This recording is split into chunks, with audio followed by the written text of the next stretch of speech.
Hello, it's Comic Artist Pro Secrets. My name is Ethan Van Sciver. Thank you so much for being here on this beautiful Saturday evening.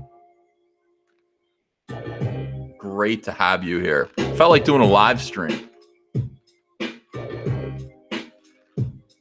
Yeah, we got some people watching. Hey, Linkovich Chamovsky. Great.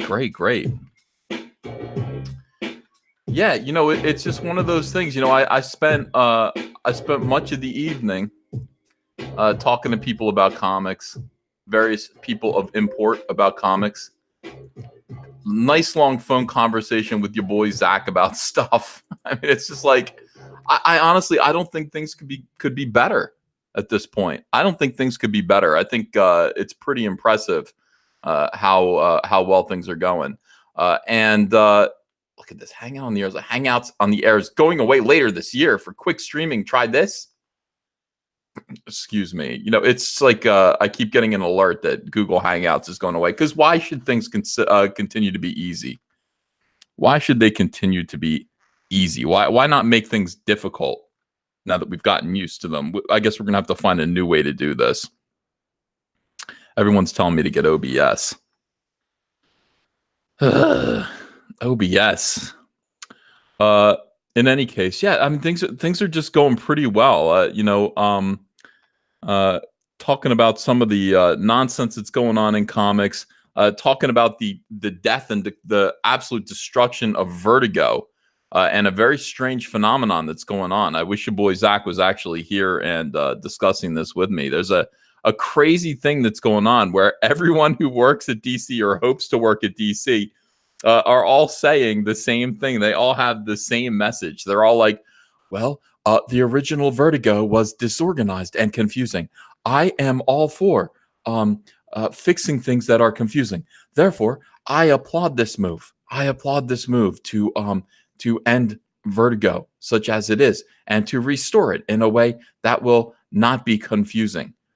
Okay, so basically Vertigo collapsed. I mean, utterly collapsed because of the SJW interference. You cannot give anything of value over to social justice warriors. You can't do it. You give anything over to social justice warriors, they will destroy it. Think about giving an incredibly valuable automobile to your teenage child. They're going to destroy it. The Pee-wee, thank you for $4.99, says waiting for news on Rainbow Brute. Get about E. Right, we got to get Rainbow Brute out there. So in any case, yeah, it is. It's very sad. It's like Vertigo is dead, and I haven't done this yet, but like I feel like I'm gonna go on Twitter and let me just do this here to get Vertigo comic. Oh, there's an actual hashtag, Vertigo Comics. I just want to see like what people are saying. Bounding into comics. Oh, here's Karen Berger. Oh my God. You guys, there's nothing good about this. This is an interesting thing. These people are acting as though they're lowering Vertigo Comics into a well-deserved grave. All right, hang on a second. Let me share this. Might as well just do this. Geeks and Gamers, of course, covered it. I didn't do a video about it yet. I was too busy. I can only like do one video a day right now because I'm just so busy. But and the video I did today was all about Sean Lennon condemning social justice warriors. That one just it plucked the harpstrings of my heart. I had to do a video about that. That was wonderful. Here's Karen Berger, who was fired from Vertigo, fired from DC. Raising a glass, John Nee from DC Comics, raising a glass tonight to the many contributors and collaborators to Vertigo Comics, to Karen Berger and her Mary Brandt band, who were fired from Vertigo, fired from DC for no good reason. Elisa, this guy's this actual guy named Pornsack at DC. There's a guy named Pornsack. You know, I don't know. You know. Mariah, Will, Stuart, Jenny, Heidi, Axel, many others. You all made magic. Many thanks also go to Jeanette and Paul for believing. Now, Karen Berger says, here, if it wasn't for Paul Levitz, the late, great Dick Giordano, and especially the visionary Jeanette Kahn, DC never would have done Vertigo Comics. I'm eternally grateful. Now, these are all people who were, who worked hard. This is quite right. I think from the names that I recognize, these are all people from DC when DC Comics was working, when the industry was healthy. And Karen Berger here is just like, yes, it's like, I wonder if there's something a little bit Schadenfreude. I don't know. I don't think Karen Berger is that small of a human being. There has to be something a little bit Schadenfreude about this for her. And this whole thing, like, hey, remember when Vertigo was great and now it's dead? And she's like, oh yeah. And Paul Levitz, another one who is no longer at DC. If it wasn't for him, Vertigo never would have happened. Yeah, but who are we blaming for Vertigo disappearing? Got Mitch Gerads here. Gerads. Our Vertigo book is something that I will constantly be chasing. I'm so proud of what we got to do there. Let me see this here. B. Clay Moore liked it. Oh, I'm blocked.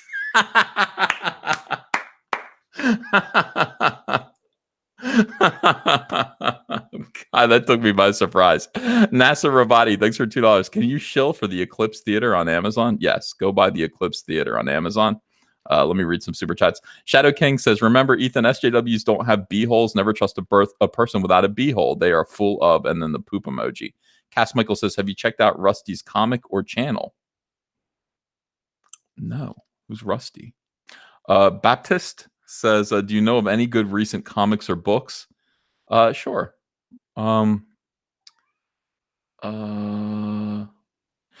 Tim King says, hello, Uncle Ethan. Hello. It's good to be with you. Thank you for being here. Red Monarch says, hail, Uncle E, Master Gangster, Pup Pass. Hit this, son. Any update on the Vampirella #1 sales? Yeah, we're well over 70,000 right now. We cannot wait. I am very excited about July. Very excited about July and seeing those numbers and how they kind of shake out. All right, so we can't look at what Mitch Gerard says there, but we'll just keep looking. I mean, all of these comments about Vertigo, long fucking live Vertigo Comics. No, it's dead. People are talking about Vertigo, lowering it into a grave. You let social justice warriors kill this company. I don't think this is a case where you can look back on this fondly and say, look, this person says, I say this with no hyperbole. The Invisibles saved my life in some very specific ways. The Invisibles was a Grant Morrison written book. I think Phil Jimenez drew some of it. Really, really pretty stuff. Lasted a long time. At the very least, it told a depressed teenager that there were ways to see the world far outside of what was normally presented to him. Vertigo Comics. Well, now it's dead. Now it's dead. Comic Book Resources is running Karen Berger's reaction to DC retiring Vertigo. Karen Berger, this was just better times. Just better times. Sad to see the Vertigo imprint being retired. It was murdered. It was killed. It wasn't a retirement. None of this was necessary. This didn't need to happen. This didn't need to happen at all. It didn't need to happen. The imprint may be shuttered, but the spirit of Vertigo will last to the end of time. It didn't last through the first 2 years of the Trump presidency. White Wolf, thanks for $5. Uncle E, a thought would be cool if you got Shatner's blessing to do a comic of his Tech War series. Was wondering, would you do your own kind of GL? Let me see. Well, no, I don't think so. I mean, Cyberfrog is pretty close to Green Lantern in a lot of ways. From outer space here to save planet Earth, came on a spacecraft, etc. I don't know. I think it's similar. I think there are definitely kind of like tones, Green Lantern tones.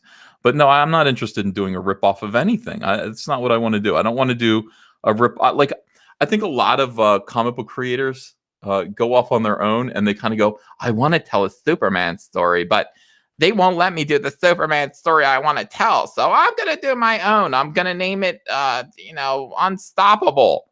And it's going to be a book about Superman, but it's not Superman. That's not me. I honestly, I don't want to do that. Like, I don't have Green Lantern stories that I want to tell. I have Green Lantern stories that I would tell if I were paid to tell Green Lantern stories. I'm not. So I'm more likely to do other things that I've actually created that are going to be wholly original. Gawker's Death Rattle, thanks for $2. Bought Cyberfrog last night. Can't wait to see it. Oh my God, I can't wait until you see it either. Just got a message about the Cyberfrog action figures. We're doing Cyberfrog and Heather first. I'd love to do Salamandroid, but that's gonna be next. Cyberfrog and Heather. I'm doing turnarounds for both of them. Thank you. $1 message retracted. Skeletal Basement, thanks for $5. Fits and shakes from SJWs when Comicsgate starts licensing legacy IP in a few years. Dirty Harry kicking degenerate rears, we can dream. Skeletal Basement, not next year. In a month. Stay tuned. Chimera Comics, can you give a shout out to Extractors on Indiegogo? Hey, go check out Extractors. I haven't seen it yet, but I'm sure it's cool. Mike Jenkins, thanks for $4.99. I live in Jamaica 4 months out of the year. The U.S. is the greatest country in the world, but must exercise the cult of social justice. Well, that's what we're saying. That's all we are saying. We're just saying get these people out of here because they're ruining things. They're ruining things. They've ruined Vertigo, and now everyone's pretending. Look, this is what they have to do. Everyone is in denial about this. We're going to talk about, by the way, all of the books that people are remembering fondly are from like the Karen Berger era of Vertigo, when Vertigo was great. Let me see. Is anyone going to be talking about, let me see here, Eric Esquivel? Anything about that? Goddess Mode. Is anybody going to be fondly remembering Goddess Mode? Worried about where Goddess Mode is going? What about Richard Pace? And that idiot, what's his name? And their book, The Second Coming. People sad that didn't. No. How come? How come it's all Sandman that people are remembering fondly? How come it's nothing recent? Let's see, top 10 Vertigo: Shade, Invisibles, Enigma, Transmetropolitan, Young Liars, Testament, Seekers of Mystery. Oh, that's all old stuff. Oh, how interesting. What could have happened? Look at this, Brian Boland. God damn. I'm sorry. I'm a big Brian Boland fan. Can I get this centered on the screen or no? I can't. Look at Brian Boland. Look at all these characters that he drew with all this detail. This is who I want to be when I grow up, if I ever grow up. I want to be Brian Boland. This guy draws exactly like I wish I drew. Fantastic. Look at the detail on this coat. Look at the smile on her face. Look at the just distinctive, unique personalities and weirdness. The whole line of weird. This is totally European. God, I love Brian Boland. I met him. He was kind to me. I appreciate it. He autographed one of my pens, which I like and I still kind of treasure. DC says you're gone as a technicality, but you're still going to be gone. I'll miss you, Vertigo Comics. A lot of people are just mourning Vertigo.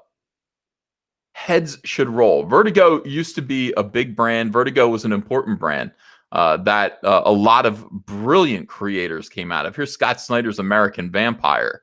Scott Snyder isn't just... let me say something about Scott Snyder for a second.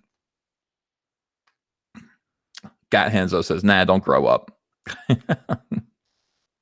It's out of my control. I hope I don't grow up. I want to be I was about to say 15-year-old, 14, 12, 13. I want to be a 13-year-old for the rest of my life. Because when I was 13, that's when I discovered comics. That's when I discovered Marvel Comics. That's when I realized that I loved comic books and I wanted to do that for the rest of my life.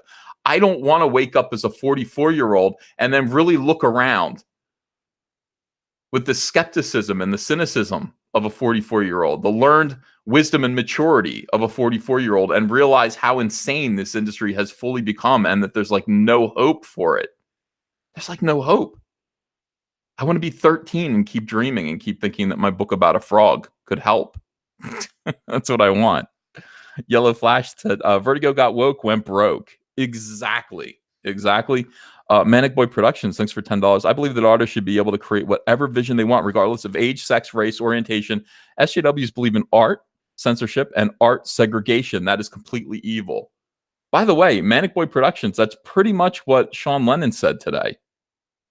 That's pretty much what Sean Lennon said. He said the same exact thing about SJWs.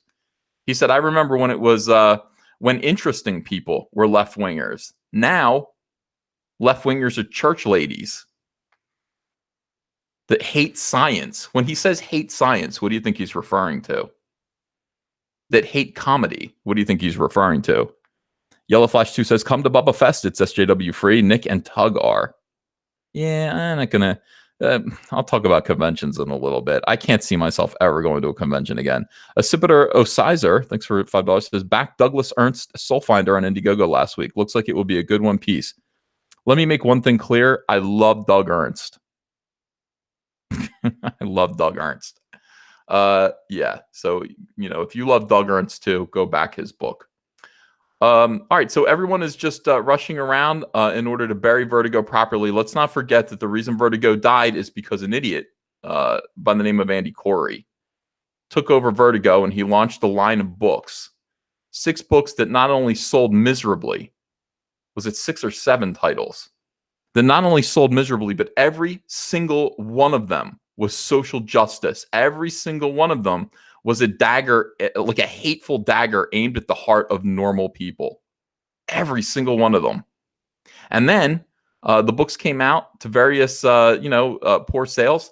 But while this was happening, all of the creative teams just about found themselves embroiled in controversy. One as evidently, allegedly, a rapist, according to his victim, with further allegations that he was talking to underage girls as well while this was all going on. That person was, fired in disgrace. And apparently all of his collaborators said, we knew about it, but we just didn't know it was that bad. We thought it was just like a personal issue. We denounce him. That's convenient. You denounce him now that he's been fired and exposed. You had this guy hired Zoe Quinn. Why do you hire Zoe Quinn? What kind of idiot hires Zoe Quinn to do a comic book? I mean, that you're being an asshole if you're hiring Zoe Quinn to do a comic book. She doesn't like comics. She doesn't read comics. She doesn't know how to write comics. She did one of the worst video games of all time and got embroiled in a controversy that led to Gamergate because she cheated on her boyfriend with 5 guys who were apparently big, important people in the video game media, who all gave her video game a positive review because apparently she was blowing them.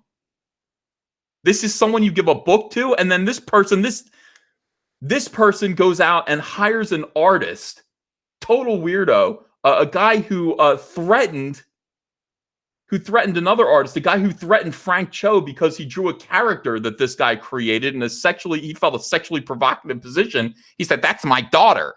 It's not your daughter. It's Spider-Gwen or whatever it is. Gwenpool, whatever stupid fake character you created over a Marvel. And then this idiot comes over here, decides he's anti-comicsgate, and he starts spamming Twitter with pictures of his asshole aimed at me. This is Vertigo. This is the company that we are now burying and saying goodbye to Vertigo. What happened to that guy? Nothing. He finished his run. He finished his run in disgrace. Darius S. says, Hail Caesar, the king of pies. Thank you. Appreciate that. White Wolf says, chances of a Rainbow Brute Conan crossover cover? 100%. Glinzer says, relaunch Vertigo only to eat Verticrow. Lethal Lightning says she can review my game any day. No, it's the other way around. It's other people are reviewing her game. Dude, yeah, Anusgate was real. That's right, Gat Hanzo. Fen Fichetti says EVS has PTSD from the starfish. That wasn't nice. What kind of weirdo does that? That book goes down in disgrace. Nobody's reading this stuff. All of these books, none of these books were meant to be read. None of these books were meant to be purchased. And then you hire Richard Pace was one of the most arrogant and talentless artists on the face of the earth. Big social justice warrior, bully on Twitter, scumbag. And you give him a book where he gets to make fun of Jesus Christ at DC Comics. Who is minding the ship right now? Who's minding the ship? Where you let that happen, you let that guy do a comic book that makes fun of, by the way, DC Comics right now struggling to sell 20,000 copies of a comic book. It's hard. It's hard out there for a pimp. I understand that. 20,000 copies of a comic book, but they're able to get 250,000 signatures on a petition begging them not to publish a comic book that makes fun of their religion. I mean, it's just, it's too weird to be true. That book gets canceled before it even comes out. Everyone involved goes, well, they let us have the books that we can publish it. They don't want it. It's radioactive. Go publish it somewhere else. What is DC going to hang on to the rights for that? For what? Mr. Malang says, Cyberfrog Goddess Mode crossover when? Pace draws. Right now. Don't be... I don't want any trolls in my crowd tonight. No trolls in the crowd. Every single one of these books was canceled in disgrace. None of these books made any money at all. All of them were practical jokes. All of them were jokes.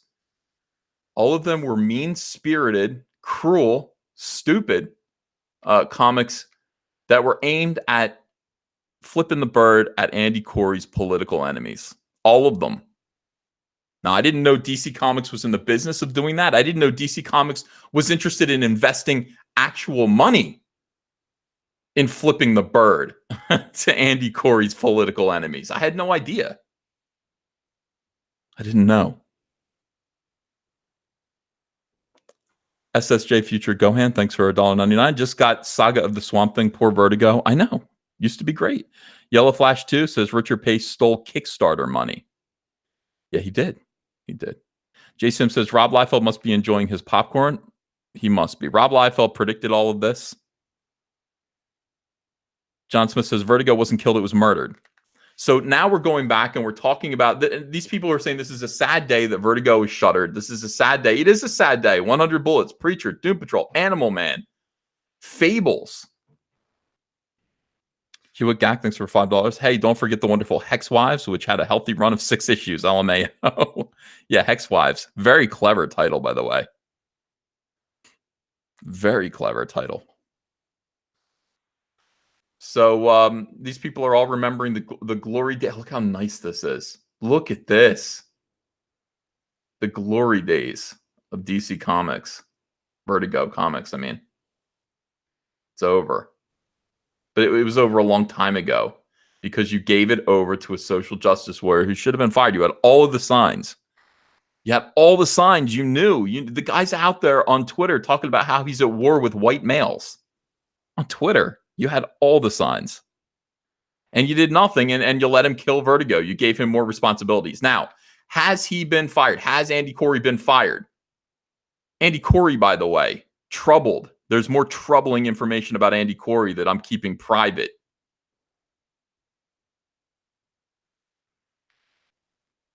And boy, am I tempted. Boy, am I tempted to pull the pin on that grenade. Liam Gray says, the powers that be are reaping what they've sowed. Yakusei, thanks for $2. Says, hey, Ethan, I'm sending you an email. Need help. Oh, no.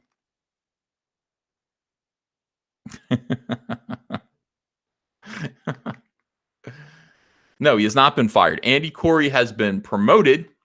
He is working on some Harley Quinn, something or other.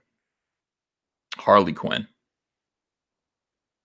Praetorian says, Hail Caesar Victorious, please shout out the book I'm coloring, The Extractors, now available on Indiegogo. Okay, Extractors on Indiegogo. Glinser says DC equals distinguished cancellations. How much more of this? How much more of this are we going to endure? This is awful. This is just terrible. It's just terrible. I don't know. At some point, you got to wake up and just say, look, I don't care what this guy knows about what. I don't care what incriminating information he has about which editor, which high level person at DC. You got to fire him. He's bleeding money for the company. And he's a dick. So, you know, two things. Two reasons to get rid of Andy Corey. Bleeding money and a dick. I love that Jeremy covered this already. Let me see what Bounding into Comics had to say.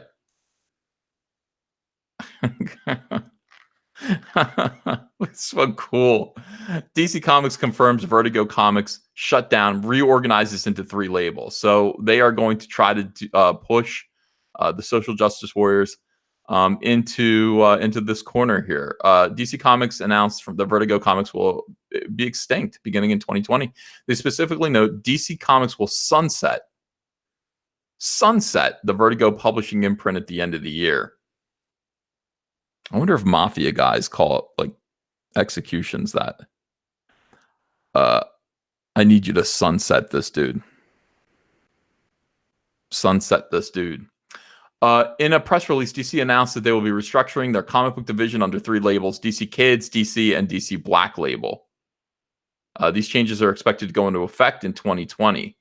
Books being published under DC Zoom and DC Ink will be assigned to the DC Kids, DC labels, depending on the content and intended audience. DC Comics doesn't specifically address other imprints like Young Animal, Jinx World, Wonder Comics, God, this is terrible, Sandman Universe, Wildstorm, or Mad Magazine, but one can expect that those titles will be assigned based on their content and intended audiences.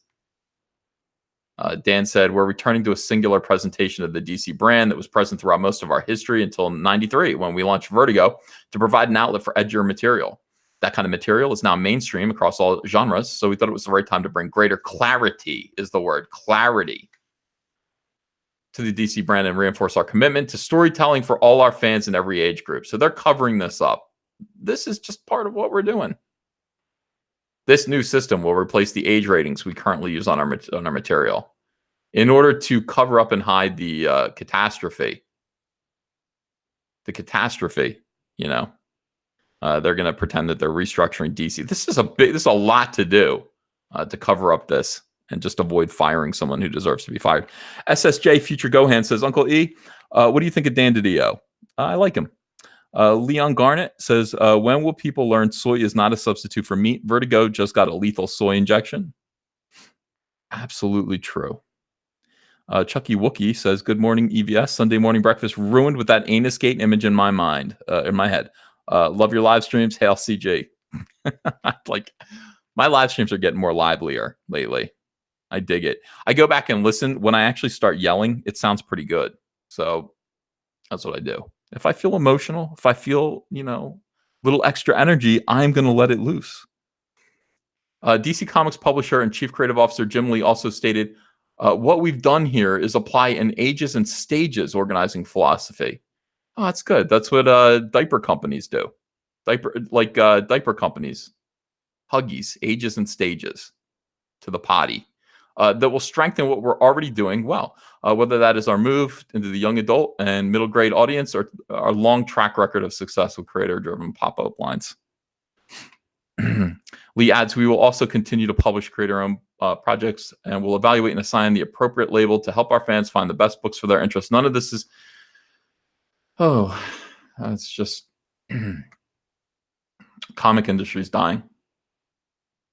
You know, it's dying. These are herbal remedies. This is holistic healing for somebody who is dying of cancer. That's what this is. There is no cure for this at this point. But what you can do is you can fire all of the SJWs. Start again. Shrink yourself, tighten your belt, start again. Hewitt Gack says, they talk about not wanting it to be confusing. What's confusing is 20 plus tie-ins to the War of the Realms on top of solo runs, not Vertigo. That is right. That's their bread and butter. What is confusing is the fact that there are 100 Batman books, there are 100 Spider-Man books, and they're just making more. They're just making more. I mean, you know, those are the books that sell. So I guess we just do more of those. I mean, you know, bless DC. They're actually really trying. They're putting good creative teams on their big flagship titles, and they are better than they've ever been. But I don't know why they are tolerating this one thing. They have been warned about this. They have an infestation. The infestation point. There it is, right there. This one guy.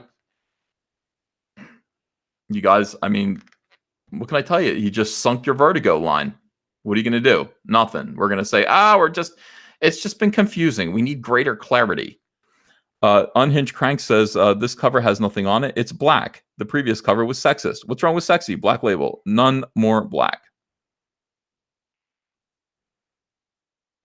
Mike Jenkins says, my ganja herbal remedy works. This doesn't. For cancer? I kind of doubt that, or else more people would be smoking that endo. Leave it out on Twitter. No books are being canceled or going away. Okay. Well, no, just an entire line of books. Is this Jay Lee artwork? I love Jay Lee. Yeah, that's great. I cannot express how proud I am to have been a tiny part of Vertigo. Scott, you were a big part. By the way, Scott Snyder is someone who is in a unique position. I was talking about this tonight with your boy Zach. And he made an interesting observation. He said, there are some people in comics that are a brand. Other people are just pros. James Tynion IV is a pro. Scott Snyder is a brand. He's a brand name. Scott Snyder is a brand name. That's why he's been particularly nailed down to DC Comics. Max Visaggio famously said, I've done 1,500 pages and worked for 8 different companies. That's not a good thing. That's not something to brag about. Working for 8 different companies means that it's a lot of one-night stands. That's a lot of 8. That's 8 one-night stands. When you're good, when you're really good, they want to put a ring on it. Scott Snyder has that ring. They want to nail you down, give you an exclusive contract, and you say to Scott Snyder, how many companies do you work for? And he says, 1. I guess that's not as good as Mags, who works for 8. Scott works at 1 company because he's so good, and his name, when his name is on a book, it sells copies. Scott Snyder is a brand at this point. Unhinged Crank says that was a Spinal Tap reference. I know. I was like, but as I was reading it, I was like, I'm reading it wrong. I haven't seen Spinal Tap in like 10, 15 years. SSJ Future Gohan says Bendis on Superman and King on Batman are not good. Bendis is another brand. So is Tom King at this point. Cliff Chang, goodbye Vertigo Comics. I don't think I'd be in comics if it weren't for those books. Joe Hill, Stephen King's son, defender of Chuck Wendig. I can't read any of this. Come on now. Very sad to see Vertigo go. Oh, so many people. Very sad. Very sad. Here we go. Following the relaunch. This is why I'm like, oh yeah, I'm on a good website. I'm not on like Bleeding Cool. I'm on an actual real news website because they're going to get into right what I'm saying right now. Barb Rogers says, I love what you're doing. Comicsgate is the phoenix rising from the SJW ashes. We're watching from the far reaches of the galaxy, Uncle E. Enjoying you. Hey, love you, Barb. Thank you for that. Durfo20 says, Mags has been run through the entire industry. Yeah, I know. Except for one place. Al M, thanks for $2. Appreciate that. DC Comics attempted to relaunch Vertigo Comics last year. However, it featured a number of extremely controversial creative teams that included Zoe Quinn, Robbie Rodriguez, Ramon Villalobos, Ericus Escoval, Rob Sheridan, and Richard Pace, among others. All of these need to get into the trebuchet.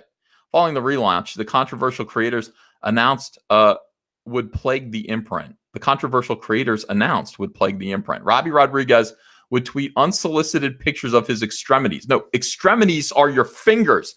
He sent me pictures of his butthole. His butthole. It was hairy.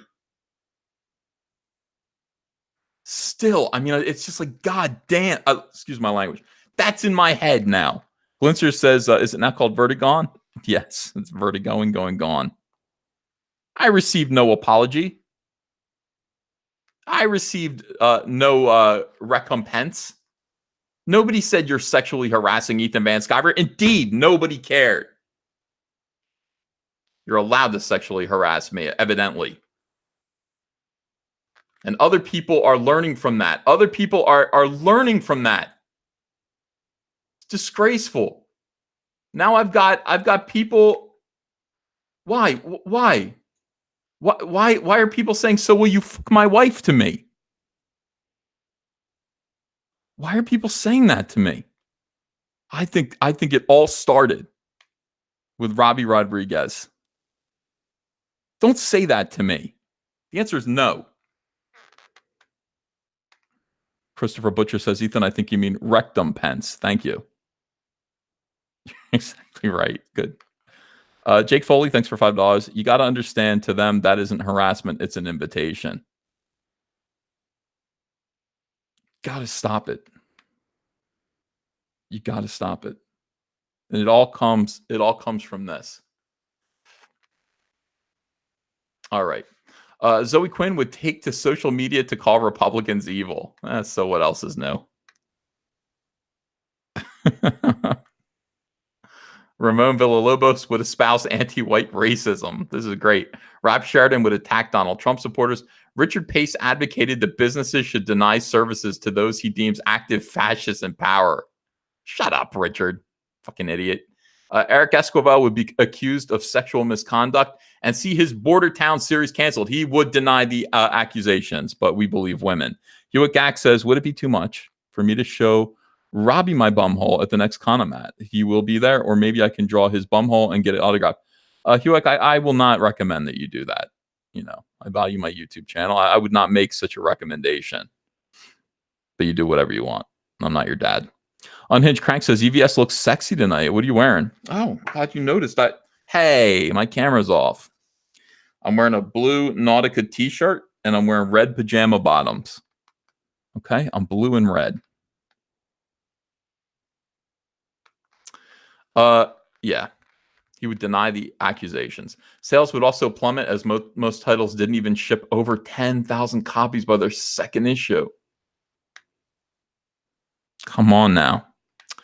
Are you surprised that DC Comics is shutting down Vertigo Comics? What do you make of their new age-based structuring? Is this a good move, or does it spell bad things to come for DC Comics? We got to run a correction through this a little bit. Bad things to come for DC Comics, not comic for DC Comics. John F. Trent. Almost as good as John F. Kennedy. Almost as good. This is terrible. This is terrible news. Obviously, it's terrible news. And everybody's pretending it's sad. It is sad. J.M. Dematis says, this makes me sad. I was there at the beginning working with Vertigo, Visionary, and Old Pal. By the way, all of these people who are typing this, they should be at a stand. This should be like the victims of a killer getting to accuse the killer face to face after he's been convicted. To stand at a pulpit, and you got to say this. You got to start to cry, and you got to say, this makes me sad. I was there at the beginning, working with Vertigo, Visionary, and Old Pal Kernberger, two great editors and equally great people, Art Young and SX Bond, Shelley Bond, and a group of amazing artists. I tip my hat to them all and wish Vertigo a fond farewell. You fucking killed him. You killed him, you son of a bitch. And he just stands there looking at him. By the way, thank you. I'll take my Oscar. Makeup Hat Presents says, financial compensation because it was Harry. LOL. Something. What do you recommend? What do you recommend? What do I deserve for that? Something. A lot of people are impressed with my acting. Thank you. Golden Globe, Daytime Emmy, that's not good enough, and you know it. Yeah. These people are all afraid, though. I mean, this is the thing. You've got to do this. You can't come out. You can't really criticize. It is a little, working in comics right now is a little bit like, living in North Korea. when the leader dies, you do have to cry a lot publicly. You know, publicly wail. Thank you. Some people are saying Tony Award. I don't know why you're saying Tony Award. I don't know why you would say a Tony Award. That's like Broadway. I mean, I know there are rumors about me and Ethel Merman, but they're not true. Your boy Zach makes stuff up. He makes stuff up. Sith Lord Luke Skywalker says, don't be cheesy. All right. So in the meantime, while this is happening, while comic book companies are going out of business all around us, people are suffering. People are from their troughs, from their hovels. They are feigning tears. Hold on a second. Is that going to work? Yeah, all right, that works. Feigning tears. I am being harassed. K. Brady says Vertigo died last year, but maybe they need books like Preacher and Sandman with the DC label on them because the DC brand lineup is also suffering. Yeah. Razdak points out that Mike S. Miller is going to launch Heckblazer. Yeah, I like that too. And he's the bad guy. He would be the bad guy. Yeah. I am being harassed while this is going on. And it's not going to stop. By the way, cis people, put your pronouns on your profile. Put your pronouns on your profile. Put your pronouns on your... Can you say this like... 8 times fast. Put your pronouns on your profile. Put your pronouns on your profile. Put your pronouns on your profile. Put your pronouns on your profile. Put your pronouns on your profile. Put your pronouns on your profile. Put your pronouns on your profile. That wasn't that hard. That didn't twist my tongue. Best laid trans. As much as you might have hoped. And anyone whose first thought in response to this is, but I don't need to. People can clearly see I'm a man/woman. Why would people can clearly see you're a man-woman? Or anything of the sort. Guess what? Game show host voice with asterisk on either side. That's transphobia. My pronouns are on my profile. All of them. Look at this. They, them. And by the way, I put my pronouns on my profile because that's what you're supposed to do, according to transgendered people. And I put this on my profile, and people are furious with me. People are mad at me about it. They said, why? You're not. And I said, I'm gender fluid. They said, you are not. I said, don't make guesses about my gender, you scumbags.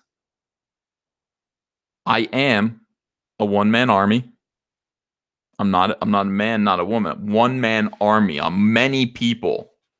I am an army, an army at this point. Army kin. That's what I call myself. Army kin. That's what I identify as. And if you do not use my proper pronouns, I will report you. Okay? All right. Thank you. I am being harassed left and right. This is a serious problem. SJW stalkers harass me in private and through or in public and through private messages. And this is serious. A lot of people say, I've been doxxed. They doxed me. I've been doxxed. I have weirdos. Does this guy look like he's healthy to you? Does this guy look like a happy individual?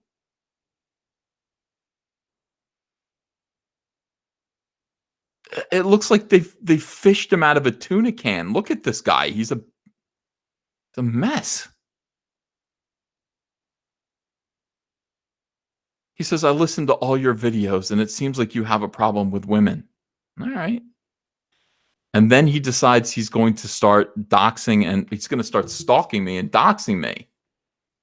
So he sends me this message. He goes, hey, new pal. Hey, new pal. Looking at a property in New Jersey. By the way, looking at property in New Jersey. He does look like Children of the Corn. He looks like a child of the corn. Child of the Jersey corn.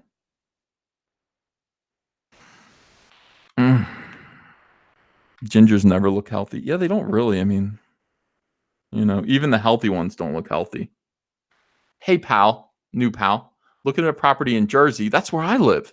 Trying to expand my portfolio. There's no way you have a portfolio of properties, sir. Sir, pull the other one. Pull the other ones, sir. You do not have a portfolio of properties. Found a lovely place for sale at, and then look, I edited that. Marlton, New Jersey. This is an address here. This is an address.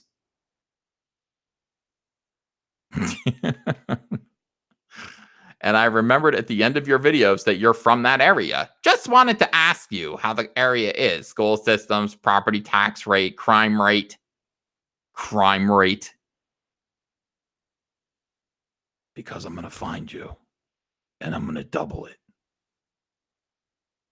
Does this seem like a threat to you? This seems like a threat. He says, usual homeowner stuff. Hope you can help, fake smiley face. So this guy found a house. I said, why? That's right. That's right next to my house. That's an amazing coincidence. By the way, he typed this at 6:49 a.m. Eric Hawk says, I misgendered you early. Sorry, Army Thems. That's okay. You know, I understand. Rising in Comics says he's obsessed with you. This needs to stop. I don't know why people are obsessed with me. Why? I said, I like that you asked me this surely innocent question at the break of dawn this morning. That's perfectly normal. By the way, people talk about it. I mean, people say, I'm being doxxed. I'm being threatened. Nobody shows you. I show you all this stuff. I show you all this stuff because I want you to know it is happening to me. I don't know if it's happening to other people. I think when, you know, somebody like Brianna Wu talks about how she's being stalked and she's got long-range rifles aimed at her, helicopters flying over her house. Probably not true. Probably not true. BC Walk, thanks for $1. But it's true for me. Cars in Depth, thanks for $5. Stop with this ginger Britishism crap. Nobody ever called Opie Taylor a ginger. In America, we're redheads. Snipers, Black Russian Bot says. Guitar Jedi says, EVS, buy a gun to be safe from this clown. Tube Sock says, what a loser. So then I said, this guy's doxing me, and he does this. He pulls this out. Just looking to buy property, he says publicly. Looks like a nice place to live. Looks like a nice place to live. And then you see an address down here. So he did dox me. This is like, you know, this is doxing. As I said, I was like, what? That's right next to my house. That's right next to my house.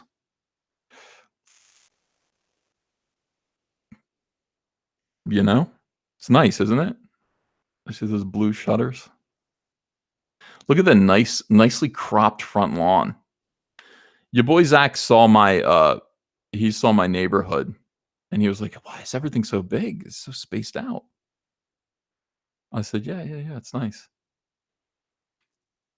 Home value $405,500. You ready to buy? How much can you borrow? How much? 4 beds, 2.5 baths, and it's on a 0.28 acre lot.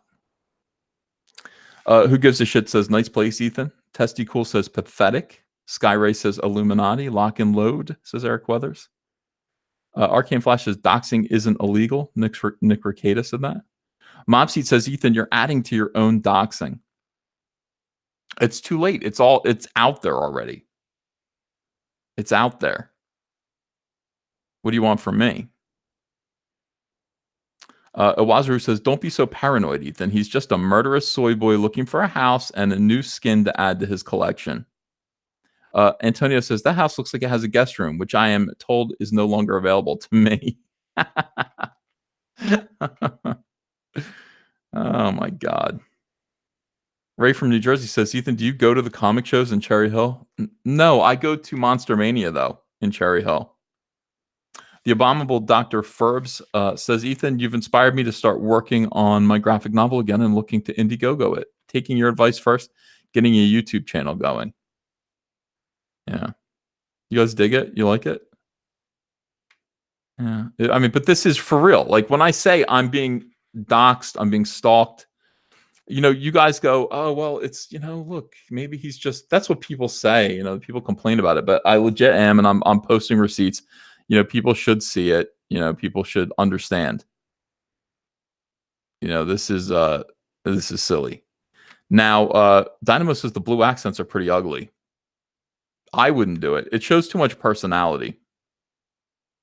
Testify HD says, seriously, EVS, call the police. Leon Garnett says, 2 words, Uncle E, Second Amendment. Phil McCracken says, it's pretty strange SJWs don't make enough money to own property. Yeah, they couldn't afford this house. That's a very, very nice house. And by the way, the schools in this neighborhood are, tens. I mean, they're really, really good. Low crime. Everyone's a Republican. Eric says, I think he's got the down payment. Maybe he does. Yeah, what if he buys this house? ST says that driveway is cancer. Why is it cancer? You don't like the driveway?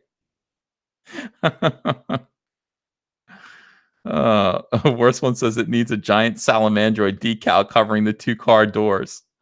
Yeah. Well, in any case,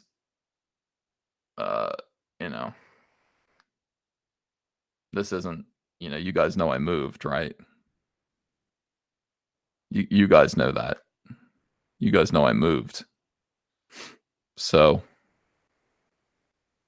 this isn't near my house at all. Who gives a shit says repaint the shutters.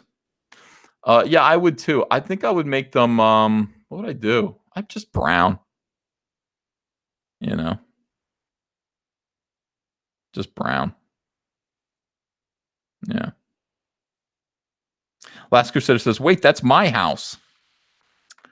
Oh, by the way, yeah, Comic Blues with Joni Guitar says OJ lived in Rockingham and Brent Hook. I know. You know what? That's how I always remembered it. Like, I'd be like, Rockingham, like, that's creepy.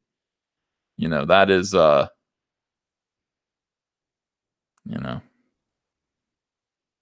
right. Hoth Rebel says hate has no home here because Ethan moved. Yeah, as soon as I left, they all took their signs down that hate has no home here. Because well, I mean, they should have kept them up. It was a fact. I didn't live there anymore. Unhinged Crank says, isn't Rockingham's OJ's former street? Yes, it is. Mortal V says, Ethan, when are you going to ask Andrew to record you doing a cannonball in the pool? No time soon. No time soon. But in any case, this is spooky because, the truth of the matter is, I was already being doxxed. I'd already been doxxed by a bunch of people who realized that, my address was in the phone book. I mean, it was in the white pages. So it's not, it wasn't, all you really needed to do was look me up and you can find it pretty quickly, and you could see my rental house, which is what this guy did. And he attempted to intimidate me, to make me think he was going to come. And I don't know, do what? Phil McCracken says, in a red state, that one SJW in the neighborhood is like a creepy house in the burbs. Yeah. It's just, yeah, it's goofy. And Manifest says, who has home phones these days? Yeah, I'm not going to be in the white pages this time. I don't understand who still has white pages. I don't understand why anyone would put their phone number in, like, in this day and age. In the 1980s, it seemed like a good idea. You'd be like, oh, I want to look up my friend and get his phone number and call him up, my friend from school. So you'd open up the white pages and you'd go, oh my God, my friend's name is Bob Smith. I guess I'll just start calling. I don't understand why anybody would do that now. Now it just seems like a bad idea. The world has definitely gotten too weird. Sween says, hi, Ethan. Thanks for being awesome. Sween's, you're welcome. You're welcome. Eric Weathers says $101 away from $12,000. Check out Flying Fortress on Indiegogo. Indiana Jones meets Memphis Belle meets Stargate. Yeah. Eric Hutful says some weirdo on Twitter found Ethan's previous. Oh, are you telling somebody else here? Okay, yeah. Taylor Potter says, hello there. And by the way, that wasn't my house. That was just on my street. That wasn't the same house that I lived in at all. It was just near my house. Taylor Potter says, hello there. Hail the Lord Big Chungus. Can't believe you still have to deal with these SJW whack jobs. I will always deal with them. They're not going to go away. These people are mentally ill. Well, I'm not saying that to be mean. It's just a fact. SJWs have become so mentally ill. They're so profoundly sick and so sad. I expect to be dealing with this probably for the rest of my life. I expect to be dealing with this kind of stalking. And it's okay as long as it comes with money. As long as I get paid a lot, it's fine. As long as I can use them for entertainment, monetize them, then I guess it's worth it. I guess it's okay, All right, let's look at this. Let's get to Star Wars. Let's talk about happy things. Let's talk about Star Wars. ST says they won't last that long. Yeah, I guess, but what's going to happen to them? Where will they go? Where will SJWs go? Dynamo says, I can't wait until Trump is reelected. Oh, that's just too much. Rodin says, hey, Ethan, big fan from Camden. Did you move out of state or just out of South Jersey? No, I'm not leaving Jersey at all. I love New Jersey. I love it. You live in Camden, Rodin? Like what part of Camden? You realize you share real estate with Cyberfrog. Cyberfrog lives in Camden too. The Mopsy says Ethan really lives at the Fortress of Solitude. In a way, it's true. My house is, it is quiet where I live. It's really nice. Very, very nice. Just had a crazy thought. Does The Last Jedi actually pass the Bechdel test from the wiki? It asks whether a work features at least two women who talk to each other about something other than a man. Is there such a scene? I can only remember two women ever speaking to each other at one point, and that's Leia and Holdo, and they're talking about Poe. I could be wrong, as I've only been able to sit through the movie once. Of course, it does not matter to sane people, but it'd be funny to use against The Last Jedi defenders. That is a good point. Does anybody know the answer to that? I might have to go through The Last Jedi again just to prove that. Now, SJWs at feminists are big on this. Like, this is an important thing. There are two women most of the time in movie history. Whenever two women are on the screen, they're talking about a man. Okay? If there are three women on a screen, they're either talking about a man or getting involved in witchcraft. These are things that you have to be careful of. Three women together in a room means witchcraft. 80% of the time. 80% of the time. One thing that they're not doing is hugging each other and telling each other how awesome they are. That's only in SJW comics. In real life, witchcraft. William Stein says, why would you be spooked by this miscreant? It's like being stalked by Arnold Stang. Arnold Stang, remember him? You're like to say that to me. You are one dude after my own heart. Sergeant Bilko. That goes back, man. Is that Sergeant Bilko? I think it is. Yeah. 80% is being conservative, says The Last Crusader. It's awful. Razduck says, wasn't Arnold Stang Brando's boyfriend? I don't know. What is that? Arnold Stang? Wasn't he he was a total nerd? Was Marlon Brando gay with Arnold Stang? Oh, how weird. In any case, this is something to think about. So whenever you see this in comics, you see two women written by an SJW, you will notice that they will deliberately not be talking. They will be doing anything except talking about a man. They're going to find something else to talk about. That is key. That is key. Berserker Pride says, take his head off with the gladius. Yeah, that sword has to taste blood at some point. I'm waiting. Yeah, I'm waiting for a wild bear to come attack me. I'm not saying I would ever use that thing on another person. I will if I have to. I will if I have to. But I do think about, I'm in Jersey. You guys saw that episode of The Sopranos when a bear was out on the property. I am positive that there will be a bear on my property that will threaten my life. And I'm going to have to, it's going to look like a Joe Jusko painting when I am fighting that bear. It's going to look like, the muscles, like ripped muscles, me and my sword spattered in blood. A bear just, it's going to look like one of those men's adventure magazines from the 1950s. God, that's going to be a beautiful thing. Phil McCracken says Brando was gay with Richard Pryor. I heard that, though. Yeah, I did. Yeah. Carl Davis says use karate and fuck that bear up. BF Jordy says EVS versus a big gay bear. No, not like that. I mean an actual animal. A bear. Manyfist says Jersey has bears. Yeah, it does. Like black bears. Rastak says, sorry, it was Wally Cox that was rumored with Brando. All right, so Arnold Stang. Reputation intact. Did not have an affair with Marlon Brando. And maybe he'd want to. I don't know. None of your business says, is Kelsey going to fight EVS? No, I'm not talking about. I'm talking about an actual animal. You guys are thinking about hairy, fat men. I'm not talking about that. That's you guys. That's not a gay fantasy to want to kill a bear with your bare hands or with a sword. Phil McCracken says Brando was Pando before Lando. That is a good rhyme and an easy way to remember it. I was thinking about Marlon Brando today. He had a real problem with his father. Acted nutty. Marlon Brando was an annoying social justice warrior. Like, before social justice warriors were a thing, Marlon Brando was one. What an idiot. Like, he gets an Oscar.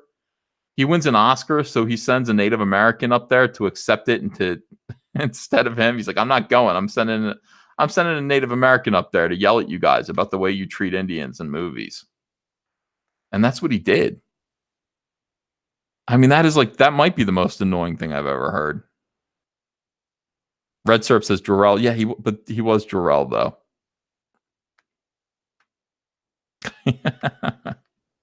I mean, that is a social justice warrior thing. I'm going to do that. You know what? This is what I'm going to do if I ever win an Eisner. And I probably will. They're already afraid of it. These SJWs are afraid of me winning an Eisner. They know it's going to happen. They know it's going to happen. It's just a matter of time before I get an Eisner for Cyberfrog, and they're worried about it. And when that happens, I am not going. I will not be there to accept my Eisner. I am sending. What can I send? Maybe I'll just send a transgender person to yell at. I'm going to send a transgender person up there to accept my Eisner and to yell at the comic book industry for the way they treat transgendered people. They'll be baffled by that. That will really confuse them. It'll confuse you guys too. But I'll explain it to you guys. You guys will be in on it. I'll be like, no, I'm just trolling. You're like, oh, Ethan. Oh, you with your trolling. Oh, you. And I'll be like, it's just between us, right? You get it? You're like, yeah, now I do. Now I do. Good for you. I'll be like, thanks.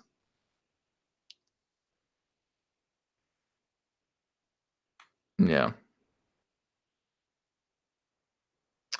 By the way, if you ever just look up Cyberfrog on Twitter, this is something substantial.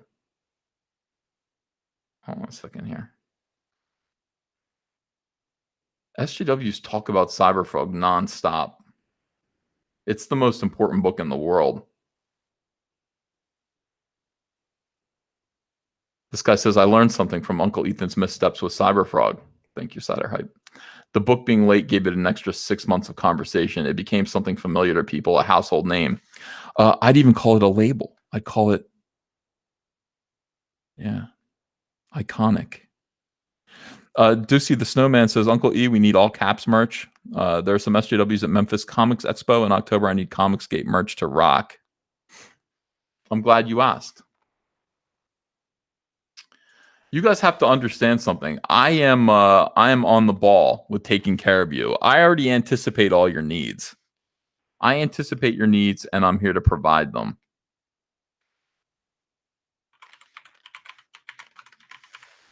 Absolutely true. Let me show you this. Islands in the stream. All right, let's screen share. Some people need things to wear. You're going to a comic convention. You want to let people know where you stand. Crypto Fashion right now. Go to Crypto Fashion, Comic Artist Pro Secrets. We've got 2 new items. We've got the Comic Artist Pro Secrets t-shirt, all caps comics. Look at this, all caps comics. This is part of the reason that SJWs are crazy. This is why they go mad. Jared Weaver says, send young Rippa to rip them. Sween says, Dean Martin was another story. And SSJ Future Gohan says, Cyberfrog versus the Xenomorphs from Alien. Who wins? Cyberfrog does. This is, look, do you understand? Do you see the man laughing? They hate the Laughing Man logo. They despise it. That Laughing Man, he's laughing at SJWs. He's doing what we do. He's doing what we do. We laugh at SJWs. Now, this is the All Caps Comics logo. This is going to be in the top corner of every single issue of Cyberfrog and Fearsome and Rainbow Brute. All Caps Comics. As you can see, it's a very good design. You see the Laughing Man in there. But if you really look, if you pull back, you go, oh my God, I see it now. That circle, that's a head. And he's got 2 hands and he's holding a comic book and he's reading a comic book. All Caps Comics. One of the best designs I've ever seen. So these t-shirts are available. Get a t-shirt. You can get it in blue. You can get it in gray. You can get it in black. You can get it in women's, ladies, I should say. And if you don't want a t-shirt, then get a baseball cap. I'm going to get a bunch of these. You're going to see me wearing these all day long with the All Caps Comics logo on the cap. Comes in gray. Comes in snapback. You got to get that. The low profile is good. I like the low. This is my favorite kind of baseball cap. It's like, yeah, you wear it and you're like, yeah, I'm Secret Service, but I'm keeping a low profile. That's my favorite. Dallas Deadeye says, Uncle E, can you cover Billy Ocean's Caribbean Queen? I never thought about it. I never thought about covering Caribbean Queen. I guess I could, Asuka says, nobody wears snapbacks anymore. Yeah, well, that's okay then. Order one of these or order one of these. These are just as good, if not better. So I thank you. I thank you for everything. Pablo Hidalgo. Mark Trafford wants all caps wife beaters. That's a possibility.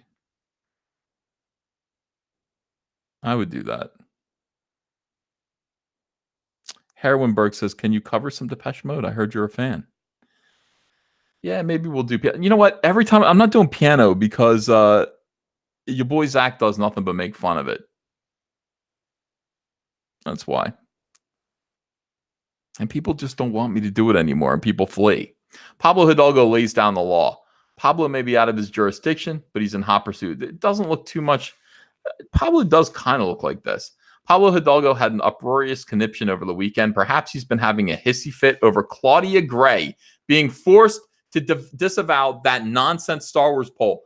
Claudia Gray took a shot at promoting this weirdo in a pink shirt. Let me look at that real quick. I can't get enough of this guy. Hi.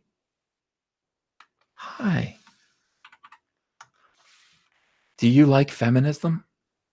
Or do you find feminism troubling? Do you like it? Okay. Do you also like The Last Jedi? Hi, yes, I do look like Ethan Van Sciver's bearded egg icon. Yes, I am a bearded egg soy boy. See my shirt? It's like one of those magic eye illusions you see at the mall. If you stare at it too long, you see a vagina. Don't stare at it that long, though. Pseudoscientist Mark H. White 2. Eclectic Soy Baloo. Perhaps you've read about Mark H. White's silly Star Wars poll where he eliminates the opinions of trolls in order to prove SJW points with pseudoscientific gymnastics. This guy decided that if you didn't like The Last Jedi, it was probably because you hate women and you're a Nazi and you voted for Trump. Claudia Gray, Star Wars novelist, decided that she was going to promote this poll. She was going to promote his poll. How disappointed she was when she realized that his poll didn't work. Didn't work. And she had to denounce it. She disavowed the Star Wars poll. Perhaps this temper tantrum is in reaction to Mark Hamill publicly stating that he hopes he's finished with Star Wars. Mark Hamill, you got to be kidding me. Mark Hamill broadcasting spoilers or subverting expectations. Look at his face here. You never know with Mark Hamill. That is a tricky man. You know, I would love to interview Mark Hamill. He's got to be the funniest, smartest guy on Twitter. It's too bad that he is a Trump-loathing lunatic when it comes to his politics, because everything else about him I really like. The look on Hamill's face when he says Force Ghost is Force Gold. Here's why. Okay. Hamill's last hope. Hamill himself is hoping to retire from his Jedi job in Star Wars' next installment. Slash Film provides a transcript. So this is the transcript. This is what they asked him. I love when interviewers ask people who are embroiled in Disney Star Wars shit how they feel about it and if they're excited about it. Of course he's not excited about it. Is this really going to be your last Star Wars appearance? I sure hope so. That's my Mike S. Miller laugh. Let me do that again. No, because if you think of Mark Hamill as Mike S. Miller, it ruins it. Hold on a second. Is this really going to be your last Star Wars appearance? I sure hope so. Why? That was better. That was better. Hold on. Let me do the Mike S. Miller laugh again. You try. This is Mike S. Miller. If he was asked this question, he was Mark Hamill. Is this really going to be your last Star Wars appearance? I sure hope so. And by the way, the I sure hope so, that was perfect. The I sure hope so. My best impersonation of Mike S. Miller. My best one. Thank you. Trophies are being handed to me. Thank you. 6 out of 10. I can do better than that. Let me try it one more time. One more time. Is this really going to be your last Star Wars appearance? I sure hope so.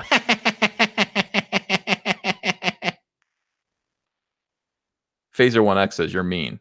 What do you mean? 3 out of 10. That one was even worse. All right. Sorry, Mike. Why? Mike's in the chat. That's why I saw him in there and I went, I'm going to double down on this one. Why? Well, because I had closure in the last one. The fact that I'm involved in any capacity is only because of that peculiar aspect of the Star Wars mythology where if you're a Jedi, you get to come back and make a curtain call as a Force ghost. Mark Hamill just told everybody not to bother seeing the movie. Hell yes, Mark Hamill. And by the way, when he said that, this is the face he made. I'm a Force ghost in the movie. In case you were wondering, I can see rampant speculation. I'm just a Force ghost in the movie. It's a curtain call. I'm barely in the movie. That's what he just told everybody. Do not go see this movie, he's saying. Totally awesome. What a great guy. What a great guy Mark Hamill is. And he knew what he was doing. Look, the look on his face when he says Force Ghost is Force Gold. He knew that he was sticking it to Disney. Here's a spoiler alert that's going to ruin your movie. Because you ruined my life. You ruined my childhood, he says. You ruined my childhood. I like when people complain about that. You ruined my childhood. You ruined my life.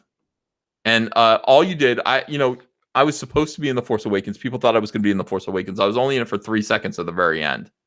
And then you disgraced me in The Last Jedi, which is the worst Star Wars movie ever made. That's the one that I get to be in. And then you expect me to play your little games.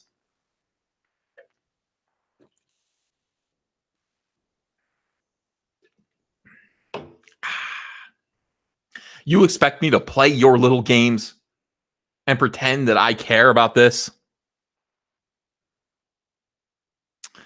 I'm telling them. He's like, you know what? I'm a consumer advocate, and I am here to tell people that I am only in this movie as a Force ghost at the very end. He doesn't care. Is this going to be your last movie? I sure hope so, he says. They destroyed Star Wars. You think that somebody who thinks that Star Wars it's still a big deal, is still a going concern, would ever say, I sure hope so? Why don't you ask William Shatner, do you hope that you're done with Star Trek? He'd say, no, I'm going to be 103. I hope I'm in Star Trek. I'm still the captain.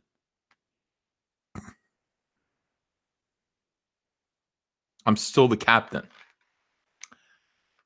Mark Hamill sticking it to the sequel trilogy because of dumping a major spoiler. He dumped a major spoiler through Associated Press. Or he could be making remarks that are intended to subvert expectations. I don't think so at all. Leon Garnett says Mark Hamill as Brother Talos in Nightfall Season 2 was epic. It was what Luke Skywalker should have been in The Last Jedi. He unleashed the lepers of war. The lepers of war? The lepers? Lepers, if you unleash them, they fall apart. Lepers fall apart.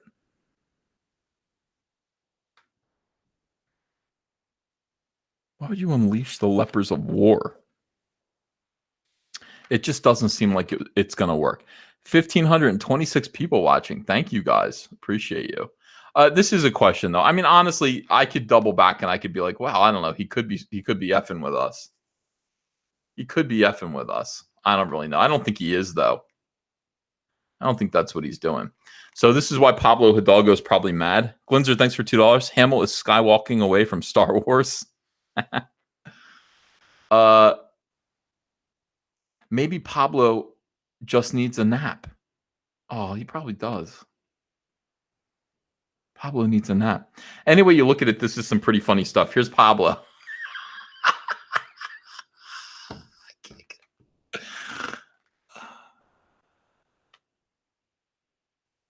He looks like Pablo Hidalgo. I don't know what it is. I love Pablo Hidalgo. I love him in his smoking jacket. I love the round shapes of him. Like he's, his name Pablo sounds like he should be round, and he is. I like that he sketches Transformers all day long on his Twitter.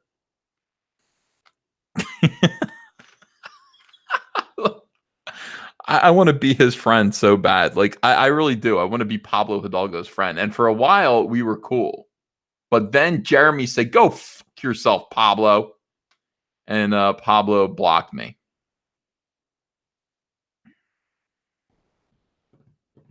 I don't know why Jeremy would say that. He said, go fuck yourself. You're mean to all the women. Something like that. Pablo, he blocked everyone. KR Champions companion says he looks like a shaved D-Walk. Yeah, not dissimilar. Why would Jeremy do that? I still haven't. Maybe I have some. There's some. Gotta talk to Jeremy about that. I had to write a whole song. I wrote a whole song about it. Hold on a second. It's like some of us cared about Pablo Hidalgo.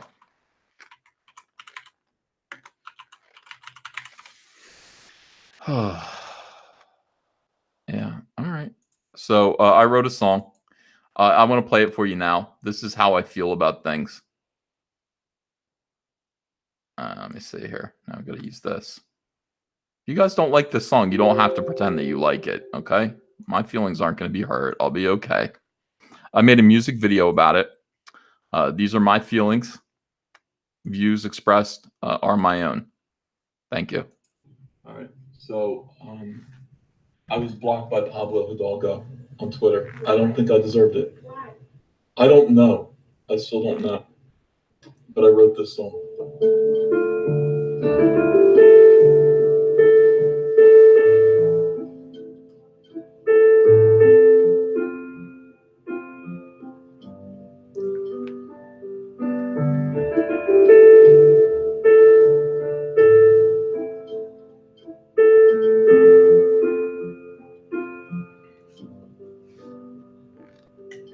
Is Jabba the Hutt made up of gelatin without a skeleton? I wanna know. But you didn't say you were selling seeds. That's not what Jeremy needs, and you had to go. But Pablo might be a quitter. Block me on Twitter like you don't care. Pablo Hidalgo, sketching Transformers, Star Wars reformers, play solitaire. Pablo don't care. I like seeds for an alligator pear.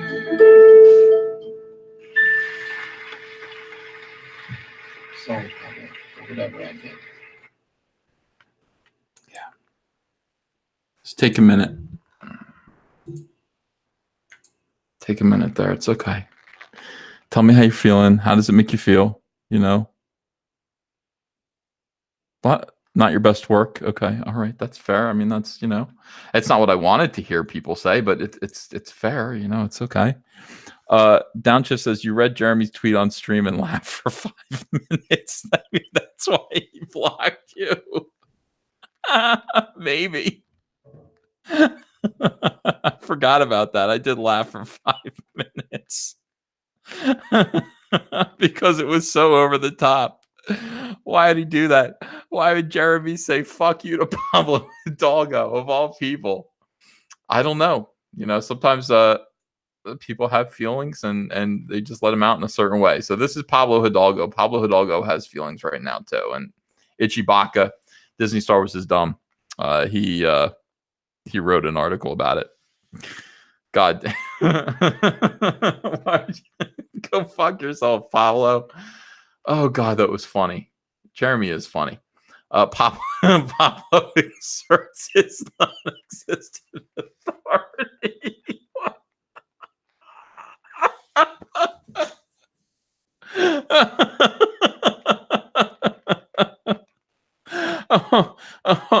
Oh, itchy. Oh God. Oh. Oh. All right, please. Pablo Hidalgo. There's no fan rules, but after 20 plus years of this, I can offer this advice. Love or hate whatever you want. If you hate with snark, make it entertaining. But if your love-hate is an extremely bad online take, it will get made fun of, and you may get mocked for how online you are.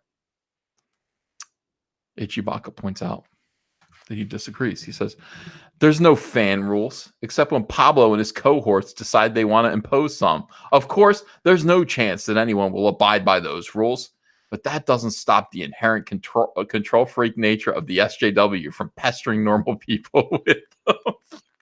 I'm so glad that that's caught on. Normal people.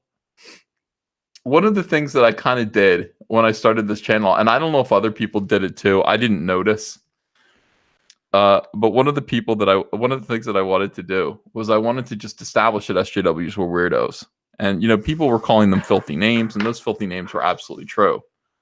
But one thing that people could understand is weirdos. You could feel this way or that way. You could call them profane, you know, names, whatever. And people might disagree or people might think you're rude, but they do know that SJWs are weirdos. So when you call SJWs weirdos, and by the way, if you see an SJW in public, you stay away from them. You go, what the fuck? Ew. Like that. Like that's what you do when you see an SJW at the supermarket. On Twitter, it's different. I mean, people need to be reminded that, you know, in real life, you know, you stay away from those people. They're cancer. But I wanted to just point out that people who are not SJWs are normal people, which makes SJWs abnormal. And it started to kind of catch on, like normal people. As like weirdos versus normal people is much better than SJWs versus just non-SJWs. Trencher 1374 says Jabba got a skeleton because he has functional thumbs to help him pull on the chains of his victims. Yeah, but that turns out to not necessarily be true. Uh,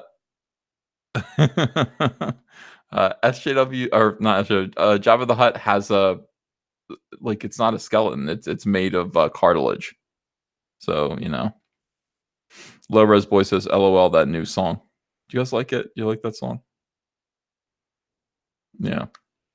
Once again, we have here an SJW who mindlessly recites something about the bad look that bad actors have when they make bad faith, bad takes or something.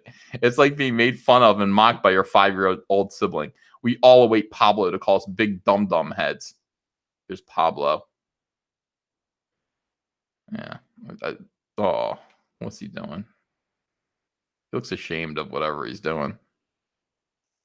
Transformers therapy helps to calm Pablo's outbursts. He says, he goes on, bad takes include, but are not limited to, true fanism, links to YouTube videos that further explain the argument, mention of agendas, uncanny insight into development process that runs counter to everything else that's been extensively documented. There's actually nothing wrong with true fanism. It's what helps to separate those who are familiar with the mythology with those who barely know what the character names are and whose IQ only facilitates the wearing of cute cosplay outfits. Damn. That's a vicious takedown of cosplayers, fake geek girls. Providing videos to further explain an argument is done for two reasons. The first is a citation to prove a source for any given fact or claim. The other is to provide multiple perspectives on any given topic or argument. I often do the latter here on this blog. Both are perfectly reasonable things to do for those who understand intellectual argumentation. I'm not sure why Pablo would take exception to the mentioning of agendas, given the fact that each and every human being on Earth has an agenda with no exceptions. This is where we start discussing the basic definitions of words. I honestly have no idea what Pablo is. I love Itchy. Itchy Baka should be running Lucasfilm. Why don't they understand? Itchy Baka is way smarter than any of these people are. Itchy Baka should be running Lucasfilm, and yet he isn't. And that is what is wrong with planet Earth to start with. I honestly have no idea what Pablo is referring to when he talks about uncanny insight into development process that runs counter to everything else that's been extensively documented. What uncanny insight? What extensive documentation? Is he referring to the extensive documentation of Kylux's sex? Pablo needs to be more specific here. This is definitely porn. All right, let's look. Ethan Van Sciver Star Wars Sex Scandal video series. Oh, Kylux Sex Part 1. Here it all is. Here it all is. Yeah. Ichibaka throwing a bone. Here's Pablo Hidalgo watching my video. Bad takes. Okay, so keep in mind, if you're dragged online for expressing an opinion, positive or negative, it may not be for that opinion. It's because you've tacked it onto a horrible, stale take, or usually because it was completely unsolicited. What exactly is bringing this on? What is Pablo crying about? I'm impressed by Pablo's discovery of a new adjective, stale. If only he could see that the entire Disney era of Star Wars has been one giant stale take. But by the end of the day, at the end of the day, it's easy for SJWs like Pablo to make brave and bold declarations when they're surrounded by nothing but yes men, thanks to cowardly blockchains. That is so true. Pablo helpfully retweets my blog post. Enjoy. Chewbacca has run out of Wookiee names. Oh, another update. His article's illustrated with Facebook photos of me marked public, given that I'm not on Facebook, is a nice indicator of a healthy, balanced mind of wonder. Or it's an indicator, wow, he's fighting with Pablo Hidalgo. Or it's an indicator that the image search function on Google and Bing are fairly easy for anyone to use. Your mileage may vary. Another update. Why do these dildos all hate cosplayers so much? Cosplayers go outdoors and socialize rather than learn the art of the blade. What? Pablo, they're inside most of the time when they construct their costumes. Then they're inside during the conventions. What are you talking about? That's the best picture that you could have chosen. I didn't expect that at all. Oh my God, I didn't expect that at all. Oh shit. I'm going to die tonight. I'm going to die tonight. I'm going to die. Oh my God.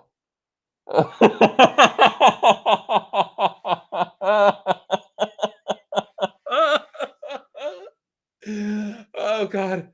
Oh, complete with the Betty Page bangs. Oh, goddamn. Oh, what are we gonna do, everyone? What are we gonna do? Oh, for God's sake, Ichibaka, well done. Pablo's idea of an outdoorsman.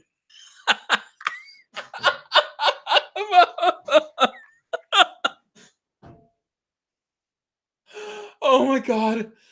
Oh, oh, oh God. Oh Lord Jesus, help me. Oh, Pablo.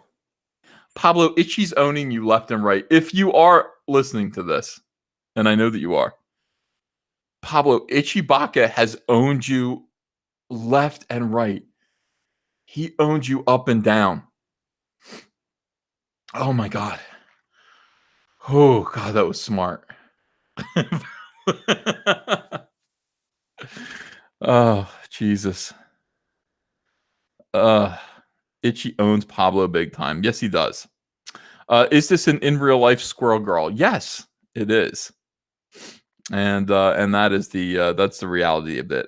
Harwenberg says, I have a couple issues of Cosplay Culture magazine. It's very social justice warrior. And Bernina sewing machines advertise heavily there. Oh, is that what this is? Oh, yeah, Bernina sewing machine. I do admire it though. I have to say, like, I'm impressed at cosplayers. I'm not somebody who hates cosplayers at all. I mean, conventions are humiliating. Conventions are so embarrassing. Comic book conventions. And the only thing really to do at a comic book convention is sit there and watch the cosplayers. Some like really good costumes, some terrible costumes. There's nothing else to do. I mean, conventions at this point. Oh, your boy Zach. I wish you were here. I wish your boy Zach were on the show right now. I should have had him come on because he was going off about conventions in a way, and I want to use his exact words. And I feel like I'd be stealing a joke from him. I don't want to steal jokes from your boy Zach. You know, I don't want to steal jokes, but they're incredibly depressing. Like conventions are incredibly depressing. Your boy Zach put it this way. I will steal his joke, and by telling you, I'm not stealing. I'm saying this is your boy's. It's not even a joke. It's just an observation. But he's like, look, this is what a comic book convention looks like right now. So you fly all the way out to like East Jabip. I mean, just nowhere towns. If you're on the convention circuit, and I was on the convention circuit from like 2010, 2011, where I made my living. I was like, I'm retiring from DC. And so I made my living at conventions, which means that 3 weeks out of a month, I was on an airplane and I was going somewhere and meeting people at conventions. And that's an easy kind of thing to slip into, where you can basically stop drawing entirely. Oh God, it's so. Oh God, I'm so depressed. I'm just filled with gloom as I talk about this. Let me read some super chats. Mega Jetty one says, just posted a Twitter poll where if Joe Quesada is fired and we see a return of Marvel plus DC crossover, which would you want to see first? Check it out. Oh, that's interesting. Perfect Blue says, I hope the SJWs realize that Betty Page found Christ and retired from pinup modeling. I don't think that would make them stop styling their hair that way, though. I mean, I don't dislike it. I said that one time. I said all these like fake vintage girls, and I got like, I got a little bit of clapback from people in my audience who were like, "Hey, I dress vintage, and I'm not a fake geek girl." And I was like, "Oh, I got to rethink this, though." I'm just saying that like almost every feminist, like crazy feminist who's awful on social media, at some point or another has that hairdo, and it's colored red or something. It's just a weird thing, but I don't know if there's any connection to that. That just might be, hey, I'm kind of into vintage style or something. I don't want to tie that into SJW too much. But in any case, yeah, here's the thing. Christian Chad, $10. Only 2 books have ever inspired me to want to write a comic: Sandman and New 52 Suicide Squad. Sandman because it changed my life, and Suicide Squad because it made me confident that even I could write a comic book. Oh, touche. All right. You get on an airplane, you go to these places, and you're deluded into thinking you kind of go there and you pretend that you're a celebrity. This is what Zach's like. Go to some weird town, go to a bingo hall, sit in a folding chair and pretend you're a celebrity for 6 hours a day while people come up to you and have you sign comics every now and then, but not very often anymore. And there's some real truth to that. It's like, here's my portfolio of art. Here's my portfolio of prints that you can buy. And you realize I've become a vendor. I'm no longer making art. I'm sitting behind a table and I'm begging people to let me draw for them.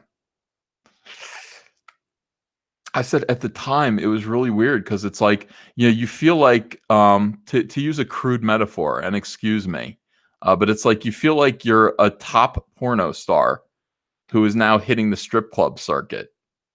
And you're like, I mean, it's just, oh God, it's depressing.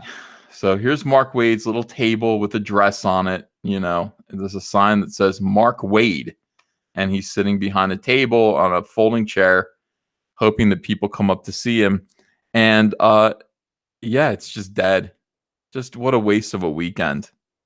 Horrible. Yeah. Jay Hamilton says you're whoring yourself out. Yeah, you are. You're sitting behind a table and you're going, I hope somebody buys my prints, which I know are overpriced. Because when you make a print, it costs about $1. Surprise, a print might cost $1. It's probably less than that. And it's the biggest profit item ever because you can sell a print at a convention for $20, like minimum. That's what people expect to pay for a print. So you're literally making a 2,000% markup, 2,000% profit on a print if you can get people to buy them. And so you're doing that, and you're signing comics, and you're hoping that they'll just ask you to draw something, and you're like, I don't even want to. Hey, will you draw this thing that? And you're just like, no, I don't want to. I don't want to draw that. And it's just awful. It's just an awful, awful thing. And I just thought, again, and talking to Zach about this tonight, I'm like, we've made conventions obsolete. There's no reason to do this. There's absolutely no reason to go to conventions anymore. And yet people still are. If you can do this, if you can do what we do, and actually speak to people, promote your comic book on YouTube, there's no reason to go to conventions. Why would you do that? By the way, why would you put yourself in harm's way? Right now, the conventions are filled with lunatics who want to throw things at you, literally want to assault you at conventions. And then they're empty. People are not spending money. They're just not spending any money. I mean, we saw like the convention from the Mags Fasaggio POV. The POV of Mags Fasaggio's table, it was empty. It was just dead. You spend a little more time perhaps on using social media to talk to people about your comics and your ideas, and maybe you'd have a better time instead of just screaming about comicsgate and how you hate it. I don't know. Matter of opinion, but yeah. I don't know. Terrible T says, EVS, when is the comicsgate con? Yeah, that's a thing though. I mean, I can picture us doing one single con, like one convention where we all come and we're like, there's something. I don't want to conflate meeting fans, which I think is important. I would like to meet you guys and give you an opportunity to come up and I don't know, let me give you a hug so that you can lie about it later and say that I sexually harassed you, like Vic Mignogna. No, I'm not going to hug anybody. That's dangerous. Hugging is dangerous. But I'd like to meet you guys. I really would. And I don't want to conflate the two things. It's just being on the con circuit every weekend, traveling around, lugging your prints, going from place to place, and just it's the antithesis of art. It's the antithesis of creation. You do just kind of become a merchant at that point. You're behind a booth and you're trying to sell things, and it's not for us. It's not what we should be doing. It's like, it's not what we should be doing. You should be home doing vital things like creating things, making stories, telling stories.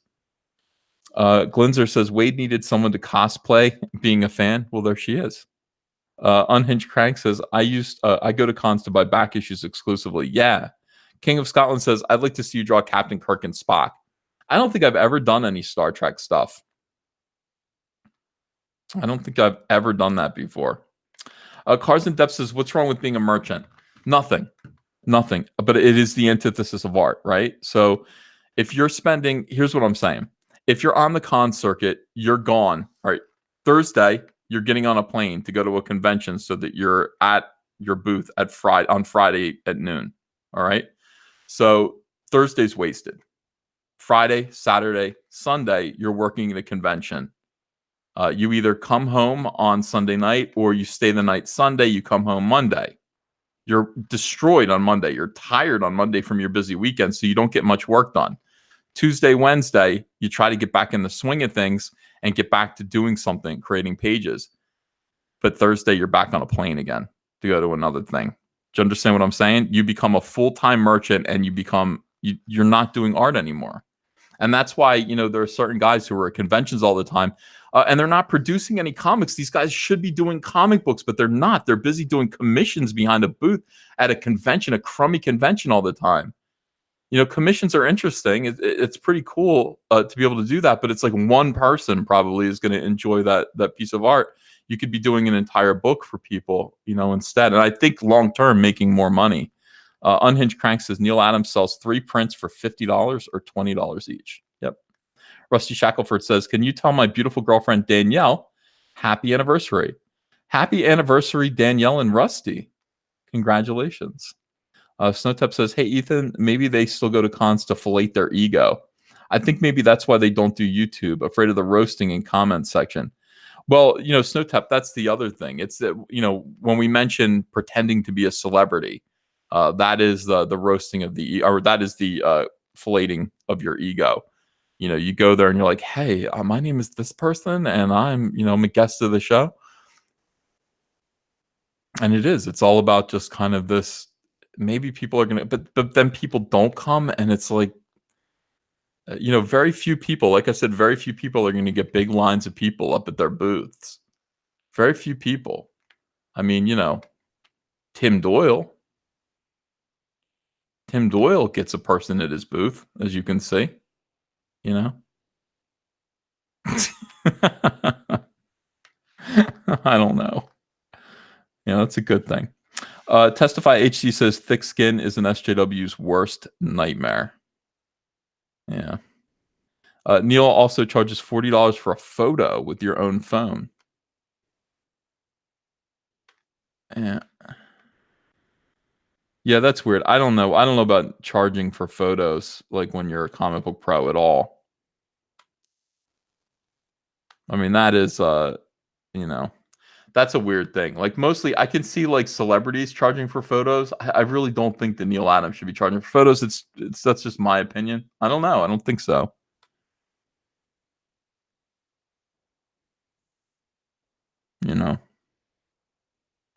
Scotty Young and Stan Sakai had huge lines at Heroes Con this year, says Sifu Kodiak C. Scotty Young's a pretty big, he's got a big fan following. And Stan Sakai's a legend. And, that guy, creator of Usagi Yojimbo. Amazing. That guy's amazing. Merbley says, have you ever eaten a frog from the filter or licked them? Asking for a friend. Of course not. By the way, I saved another frog today. I opened up the filter. There was a frog. He was kind of inflated. I thought he was dead. He was alive. I pulled him out. He was okay. Mark Walters is here. He says, Neil is $50 now. Photo or autograph? Yeah, it's a lot, Mark. You got to agree that it's a lot. Mark actually runs conventions, but, Mark's conventions are largely celebrity-based. You get celebrities, actual people who've been in TV and movies, and those become the biggest draws to shows. King of Scotland says, do you think postmodern art is a money laundering scam? I don't. Yes. I'll just say yes, I do. Ray from New Jersey says, Scotty Young has that specific niche style. Kids love it. Yeah. Like he really caught something there. He caught something there with his style.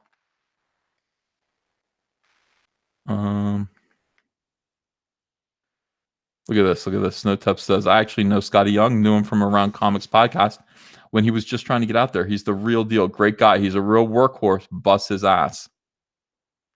Oh, Terrible T says, EVS, you didn't answer. When is the Comicsgate con?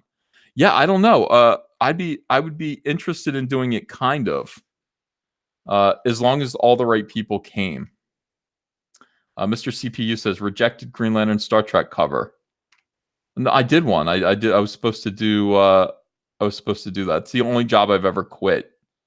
It was at IDW, and I actually rage quit that job. I think I told that story before.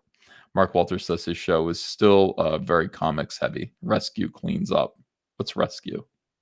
Reedus. Oh, Mark Reed or Norman Reedus. Yeah, of course he does. That guy's gigantic. Ladies love him. Yeah, so a comicsgate convention. Let's think about it for a little bit. So I would do a comicsgate convention if the right people showed up. We would need security, obviously. First of all, I do believe it would be huge. I think a comicsgate convention, if we just did one, if we tried to do them in a bunch of different cities, I don't think it would be that big. But if we did one, if say we did one in Knoxville, or we did one in Texas, or something like that, or Philadelphia would be great. People could all have one destination to come to, and I would want everybody to be there. I would want me, your boy Zach, Tenaple, Mike S. Miller, just everybody who's ever been a part of Comicsgate. Nasser would have to be there. Cecil, Kanan White. I could go on and on and on. You guys all know the names. We just get them all there. Elliot Fernandez. And then just, have a party. Just make it like a party. Most comic conventions are like this. I don't know if I'd want it to be like this, like stodgy, standing behind a booth, a table, and all that stuff. I'm not sure that that's what I would want. I would want to rethink what an encounter would be, how fans would want to meet us. Because I think this here, you want to go up and you want to hug this little guy, and the table's in the way. You want to get closer to him. And he's guarding his cash box, and it's like, it's clear what he's there for. And, he's like, just stay away. Don't bother me. Like that, that's the thing. How would people want to interact with Cecil? I think they'd want to, buy Cecil a drink. I think they'd want to give him hugs, piggyback rides. I don't know.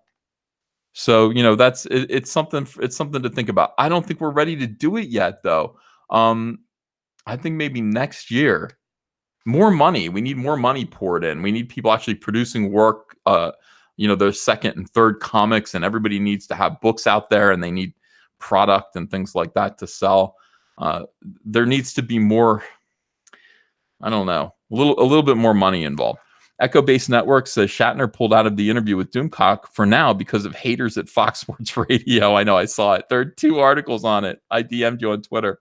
Echo Base Network, thank you. I didn't read the articles yet. I just skimmed them and just laughed. I think I have to make a video about it so people understand. Unhinged Crank says, EVS, did you get your Star Wars Celebration tickets yet?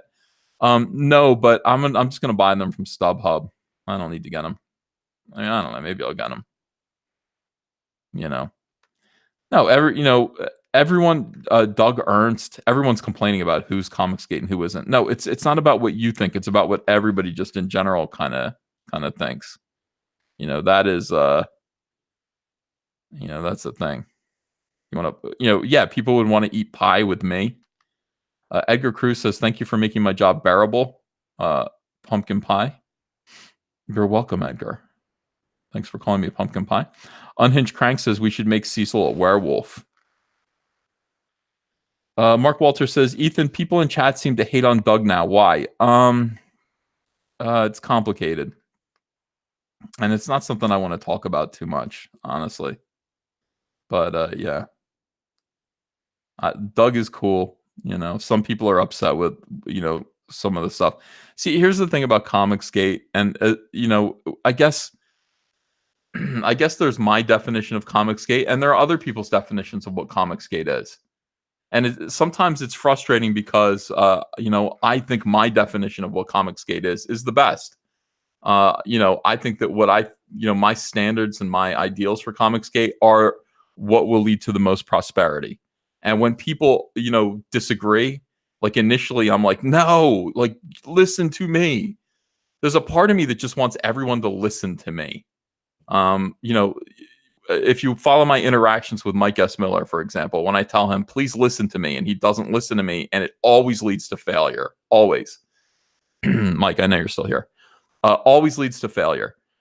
So I want people to listen to me. And, one of the main things, there are two things about comicsgate. There are two things that you need to believe in to be a part of comicsgate. And the first one is, and they're disciplines. This is Mike says never listen to Ethan. You never do, and that's the problem. There are two things.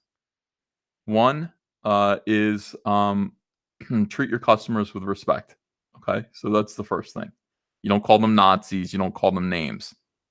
You don't get into fights with entire groups of customers, even if they're being obnoxious. If they're people who have purchased your book and will probably do so in the future, find a way to not insult them. Find a way to rectify it, or if possible, just kind of don't, whatever it is, don't get combative with them. Try not to get combative with them. That's the first thing. And that seems to be a difficult thing. And by the way, all of these rules, these ideas came from 3 or 4 years of being mistreated by Marvel Comics on Twitter and social media. People responded very negatively to the way they were being treated by some of the professionals whose work they enjoyed. So Comicsgate exists as a counter to that. It's like Comicsgate isn't, hey, these guys are social justice warrior far leftists in comics and they're ruining it. So let's go over here and do, far right wing comic books and fight them. That's not what Comicsgate is supposed to be, because then you're just as bad as them, and then you're going to just get an equal but opposite reaction to, from the other side of the crowd. So Comicsgate is A, treat your customers with respect online, and then B, don't discuss, or don't put them in your comics. Don't use social media to discuss or put in your comics controversial, divisive, social, religious, political issues. Okay, so those are the two disciplines of Comicsgate. Your comics need to be pure escapist fun. They should not be political. They should not be material that's going to actually divide or annoy or piss off your audience, or insult their belief system, anything like that. That should not be in your comics. And the other thing is, you treat your customers with respect. Your customers deserve respect. So that's Comicsgate as I understand it. And now, there are some people who disagree, and some people who assert that they are Comicsgate, but what they want to do is they want to do far right wing comics, for example. Well, we got to attack these SJWs. They're filling their comics with social justice bullshit. We got to do some comics that are far right wing to counter that message. And that's that's what some people want to do. That's not what I think Comicsgate is. That's just my opinion, I guess. As a voice in Comicsgate, just one voice. You're just doing the same thing. You're just doing the same thing they are, and it's not going to work. The key to Comicsgate is just selling a lot of comics. It's not about beating SJWs, but beating SJWs is done through prosperity and victory. I beat the SJWs when I bought a house with a pool, and I showed them when they thought they destroyed my life. They literally thought they destroyed my life. Thank you. $5 message retracted. Aces says female Feige at Lucasfilm now. Thoughts? No thoughts yet. Just first of all, Feige is talented. Aces. This person is out of nowhere. I do have a thought about that. I'll talk about it in 1 second. Golgo M, thanks for 99 cents. Cute Nerd says, can Comicsgate Con include a soy boy impersonation? Yeah, all cosplay should be soy boy. Unhinged Crank says, Mike is closing Lone Star Monday to make new tiers. Okay. Yeah. So in any case, that's what I believe. Now, other people don't believe it. Other people feel like, they have disagreements. And one of the most famous disagreements that we all tend to agree with, it seems like most people do. Vox Day came out and said, I'm going to do a line of comics called Comicsgate Comics. And, people are going to come through me. I'm going to publish their comics. And Vox Day, of course, was doing Alt Hero. He was doing comics about QAnon, which is a 4chan conspiracy theory. It's alt-right. And Vox Day, I think, is alt-right. He's actually used the 14 words of white supremacy in one of his early articles about what he believed. So this is something that people don't want to associate with, and it's something that people, they're like, wait a second, like, okay, so if that's Comicsgate, I don't agree with that because it's divisive. Or even if you do agree with it, even if you are somebody who believes in these things, you still have to acknowledge that it's just not going to sell comic books the same way. You're not going to sell as many comics as you would if, none of that were a factor, none of that were apparent in the books. So various, forms of that have kind of emerged within Comicsgate. People saying, no, I want to actually use the platform that I built to espouse my own personal beliefs, my own political beliefs, my own religious beliefs. And at that point, you just kind of go, well, do what you want to do. Do what you want to do. People are going to ask me, like, is that Comicsgate? And I'm going to say, no, not in my opinion. And I get in trouble every time I say that. That's just not Comicsgate. And people say, well, I don't want to be Comicsgate. I understand. Comicsgate takes discipline. The practice of being Comicsgate is hard. It's not easy. It's more fun to blow shit up than it is to keep your guns holstered. Okay, which is what the discipline of Comicsgate is. It's more fun to get out there and start firing and using whatever power you have, the voice that you have, to just express your outrage about how you feel. But that doesn't lead to victory. That doesn't lead to success. What leads to success is making the most money possible, selling the most comic books, convincing the most people that your book is great, your comics are great, and this movement is going to grow to be something big that could actually replace this dying comic book industry. We could meet it on the way up while it's on the way down. But I mean, it's just my opinion. My opinion is that that's what Comicsgate means. I base these principles on listening to Doug Ernst and listening to your boy Zach, and early on, what was the problem? What was the issue with Comicsgate or with comics? What were the problems? What are the things that we would need to change in order to make comics more successful? And that's my assessment. So that's my assessment of things. I don't know. So that's one of the things when people talk about, people having trouble with other individuals within Comicsgate. These are people who have decided to kind of go their own way. And along the way, I just, it's like you have to say to people, Comicsgate is a springboard at some point. It's a springboard into doing something that you want to do. And I hope people learn from it in some way, learn from their experience. I hope it helps people get on their own feet, their own 2 feet. But ultimately, like, what if, like Doug TenNapel or Mike S. Miller, what if you want to do Christian comic books? What if that's what you want to do? I mean, that's not Comicsgate really, but that's what you want to do, and you should be able to do that, So, starting out at Comicsgate and working your way towards finding a bigger audience that appreciates your work and understands who you are, and then you want to go do some really Christian comics. Like Billy Tucci did The Birth of Christ, and it's like a Christmas comic. It's beautifully illustrated. It's not Comicsgate because it's Christian, but it's overtly Christian. We assume that a lot of people who are Comicsgate are Christian, but that's just not the point of what we're doing. That book is evergreen. That book is going to make lots and lots of money forever for Billy. So it's a road that you might want to go down, but ultimately, people just have to be good to the customers. That's what it is.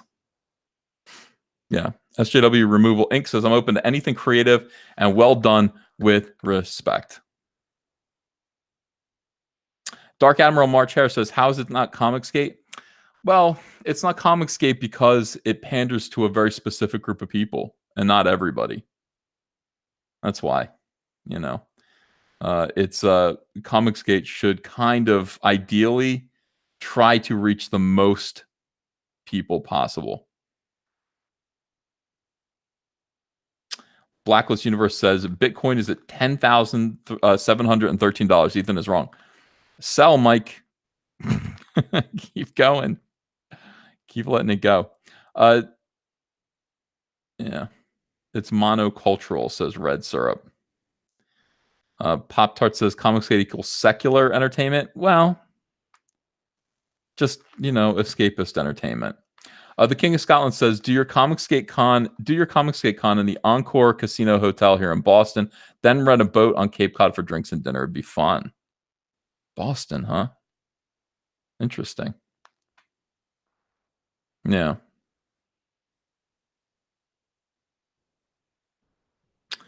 Vasin Kasai says, didn't Ethan say he'd buy some after the next slump? Yeah. As soon as it crashes, I'll buy some because Mike's right. Mike is absolutely right. Like Bitcoin goes up. If you look at Bitcoin over the course of a year, I mean, it's like a cheap roller coaster. I would tell Mike to sell right now, but it doesn't matter. Mike doesn't really have that much invested in it. He's just messing around. Yeah, I mean, as soon as it gets down to $3,000 again, which it will, sure, I'll buy one coin.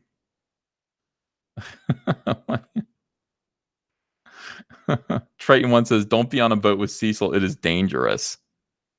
Merbley says, "Bitcoin is on its way to 25K." Blacklist says, "You told me to sell at 8K." Yeah, I would have gotten out by now. You think it's on its way to $25,000, Merbley? Sell at 20.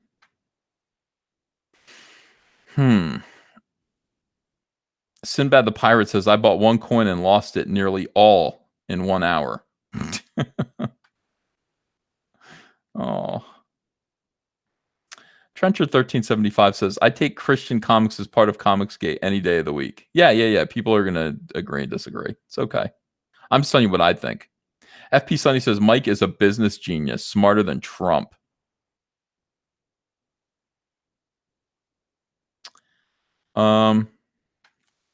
Mark Walter says, "Ethan, serious question. You talk a lot about how comic shops are dying, but isn't Comicsgate as a model something that will inevitably just hurt these stores even more?" No. No, I don't think so. Mark, I think that it is, you use the word inevitable. I think that the direct market does inevitable harm at this point, and I think it's inevitably going away. I don't know if you know I don't know if you can just ignore that. I don't know if you just ignore that and just say, well, let's try to keep this thing propped up for as long as we can. I'm not sure. I'm not sure if I want to do that anyway. I don't think me not putting Cyberfrog through comic shops is going to hurt comic shops half as much as 44 variant covers on War of the Realms #1. You know, it's just it's almost like saying I'm not going to play the game. I'm gonna hand my comic directly to the customer. And plus, I'm not sure.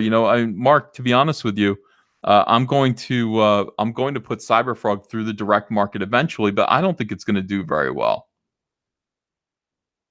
I think there's something unique about what I'm offering people here, and I think there's something unique about what we do at Comicsgate. Actually speaking to customers and trying to sell directly to them, talking about what we're doing, getting people excited about it. While we're working, that just it doesn't exist. It doesn't exist in the direct market. It doesn't exist in the current model. So just simply saying, here's Cyberfrog without, me being directly attached to it, pumping it up, talking it through, selling it directly. I don't know if it's going to work.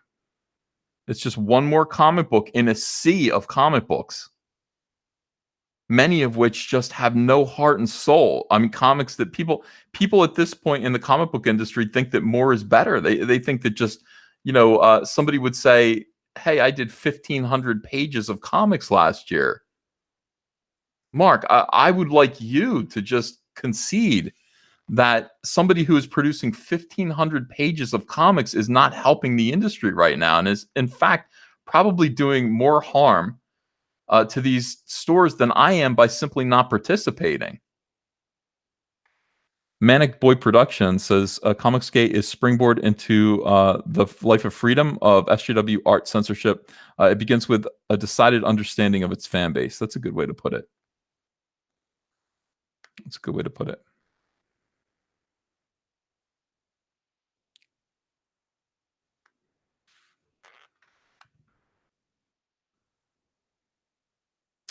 Yeah, things are changing, Mark. I mean, things are changing, and Mark says, "Good point, Ethan. I just think finding ways to help the shops is important. I do too. I hate to see this happen, but again, Mark, we're fighting ridiculous fights that we shouldn't have to fight, and we're in the middle of a lawsuit with Mark Waid over this very issue.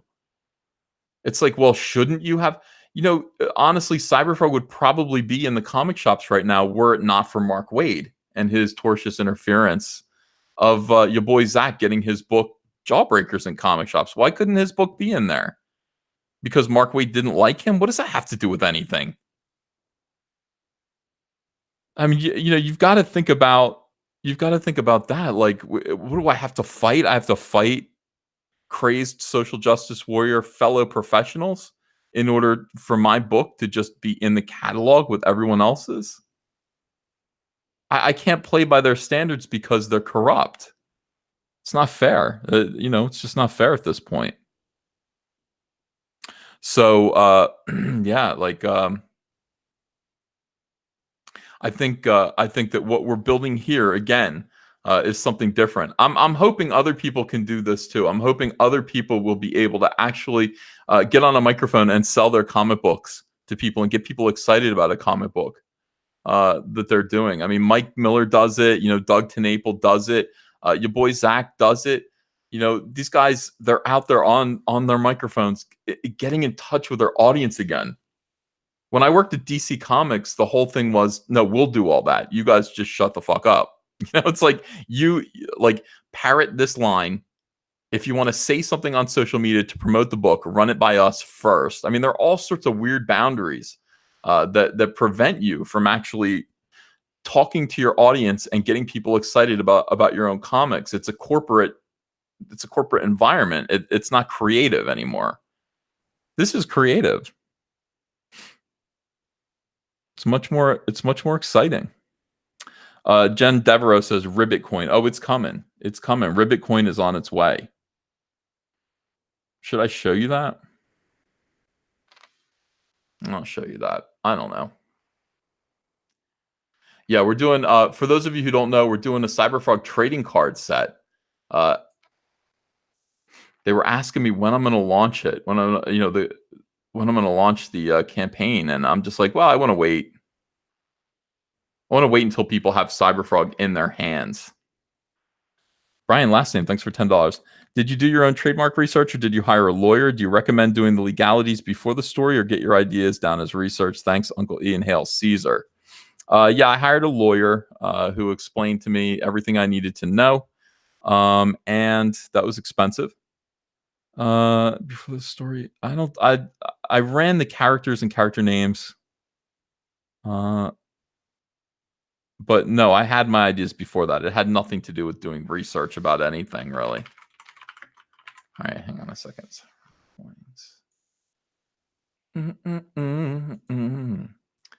Cyberfrog coins. You want to see them? They look good, I gotta say. I don't know why Mike S. Miller isn't doing this. I begged him to, but he said, you're wrong about everything, Ethan. He said, you're wrong. I said, oh, Mike. All right, let me show you these. I haven't shown you guys yet. I've shown you these coins yet, but these are great. And they're going to be fun. The trading cards, instead of a stick of gum, because these are, for adults, really, I mean, they're going to come with one of these. So you guys will get one of these coins. And they are $50 that have been painted over, like with a special process that makes them these. I think there are 6 of them in total. Let me see how many of them are here. 1, 2, 3. Yeah, I think there are 2 more. There's a Heather Swain one, and then there's another Cyberfrog one. These are the Cyberfrog coins. So yeah, I mean they're really 50-cent pieces. When you buy a pack of trading cards, you will get one of these, and so there are 6 total. So you buy 6 packs of cards. I think we're talking about selling the sets of coins separately, but I'm not sure yet. I'm not sure. I don't know yet. I got to make up my mind about that. But yeah, you'll like these. They come encased in this plastic, but you can take them out. They're still spendable. They are currency. Frog pogs. No, because then they're cardboard. Yeah. It's ribbit coin. It's ribbit coin. You like it?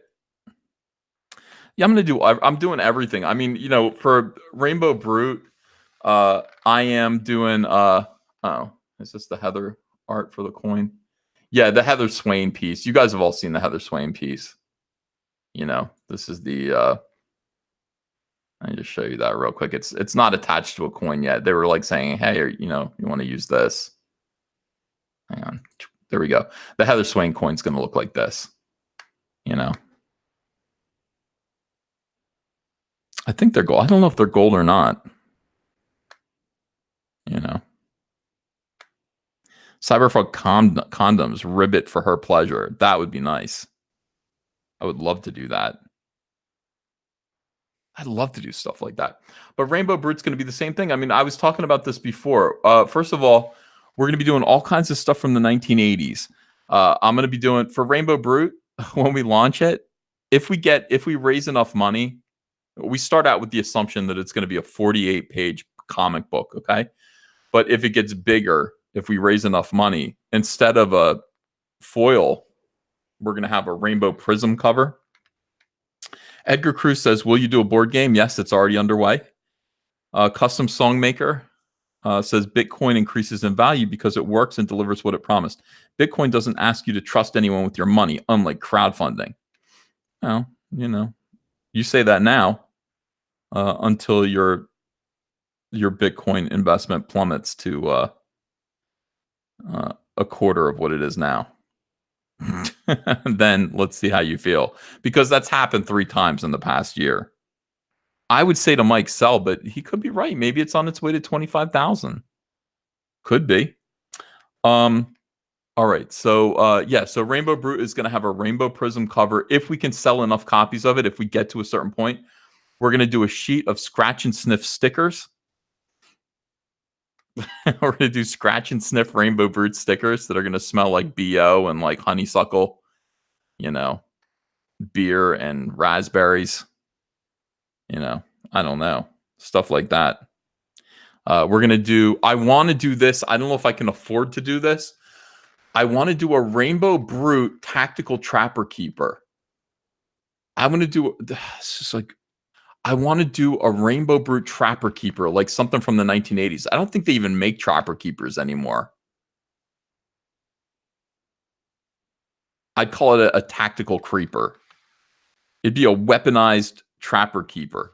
Edgar Cruz says, is it a story-based game or just a normal game? It's a story-based game. I don't want to say too much about it. But it has, you can add things to it. Like, from what I understand, it's being designed by game makers. I don't know much about it, to be honest with you.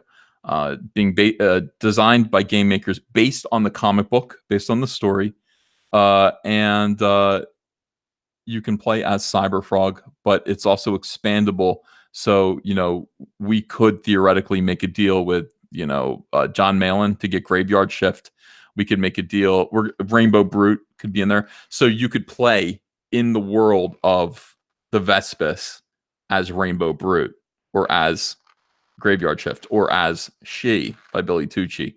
It's going to be like that. So it's going to be pretty cool. It's going to be for grown-ups. And yeah, we're going to launch that this year too. And then also the Cyberfrog action figure. Oh. Cyberfrog lunchbox. Yeah, so much, dude. Hold on.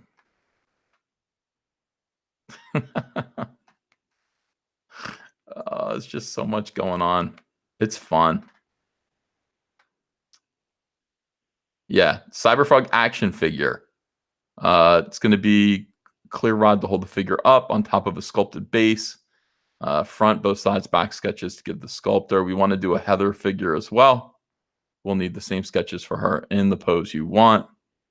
And then we're doing lunch boxes and totes. These people are like rocking it. Who are these people? Yeah. Lunch boxes with a thermos. We need a thermos inside. We need a Cyberfrog thermos.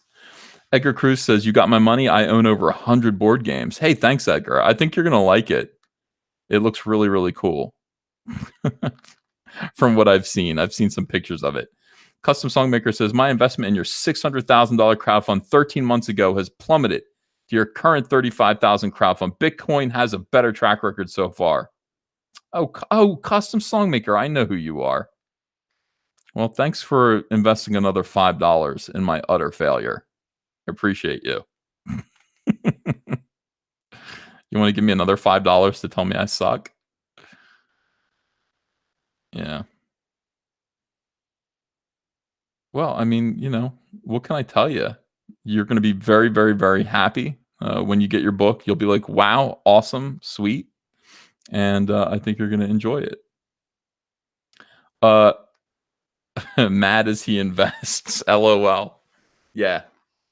In any case, guys, all is well. Let me show you Cyberfrog Vampirella, which was just mentioned as being $35,000, which is news to me. Let's find out if it hit $35,000. That is totally awesome. Cyberfrog Vampirella is Vampirella versus the Reanimator. Vampirella versus the Reanimator, #1. And we just decided, hey, let's get, since we can get copies of that book, we can put a Cyberfrog and Vampirella and Salamandroid cover on that book and make it a special exclusive variant cover of Vampirella versus Reanimator. And we'll see what we can do. We're selling them for $20 a piece. The regular variant cover is $20. Here's the variant cover. Same thing without a logo. Black and white variant cover is $30. Here's what it looks like. And by the way, I spent 4 days on it, which is, gotta admit, I like it. I dig it. I want all three. You can get all three, and basically you're getting one of them for free because it's only $50. Or I want all three and sign them. It's $100. The link is in the description. If you haven't yet supported the Vampirella Cyberfrog cover, it's currently the only other Indiegogo campaign going on. We're going to launch everything else. I'm going to wait until you guys get the Cyberfrog books in hand, so not until next month. We're going to launch a bunch of stuff all at once. We're going to launch the board game, the trading card set, and Rainbow Brute. Rainbow Brute. Awesome. Totally awesome. Thank you so much for your guys' interest in that whole thing. I cannot wait to get to Rainbow Brute. It's going to be so much fun. So much fun. And the merchandise for that is going to be absolutely insane too. Now, the question is, do we want to actually do something with Rainbow Brute? There's an opportunity to do a plushie within the campaign. Now, I don't know if we want to do that or not. Unhinged Crank says Cyberfrog Underoos. I hope so. That would be awesome. I would love to do Cyberfrog Underoos.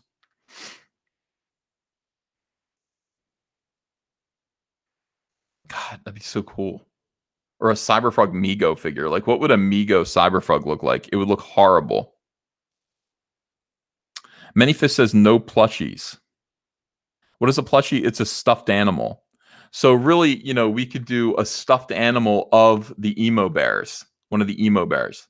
We could do a stuffed animal of Rainbow Brute. We have the capability to do stuffed animals. So the question is, do we do one with the campaign, or we just wait and do it sometime after the campaign?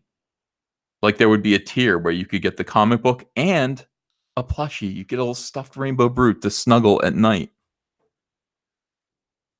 No pops. No, there won't be any pops that I know of. Vasin Kasi says EVS is doing a multi-item launch like Mike's Theme G that Ethan mercilessly mocked. Wrong. This isn't multi-items. They're separate campaigns. 3 different campaigns, not all in the same one. Unhinged Crank says, is that a Salamandroid in your pants? Thank you very much. Bendy Cyberfrog figs. No plushies on international, please. Yeah, I'm not sure about it. Like, really, initially, what your boy Zach and I discussed is that we need to keep these as simple as possible. I mean, for me, I'm tempted because just of the idea of being able to do these things. And we can do these things. We can, we can do plushies, we can do toys, we can do all kinds of stuff. Do we do them, or do we just stick to our original thing, which is keep the campaigns simple? I mean, just simple, just paper, books, smaller books, prints, bookmark stickers, things like that, but nothing like a plushie, because how would you ship all that out? I would listen to you guys about it. We'll talk about it. Keep it simple, yeah.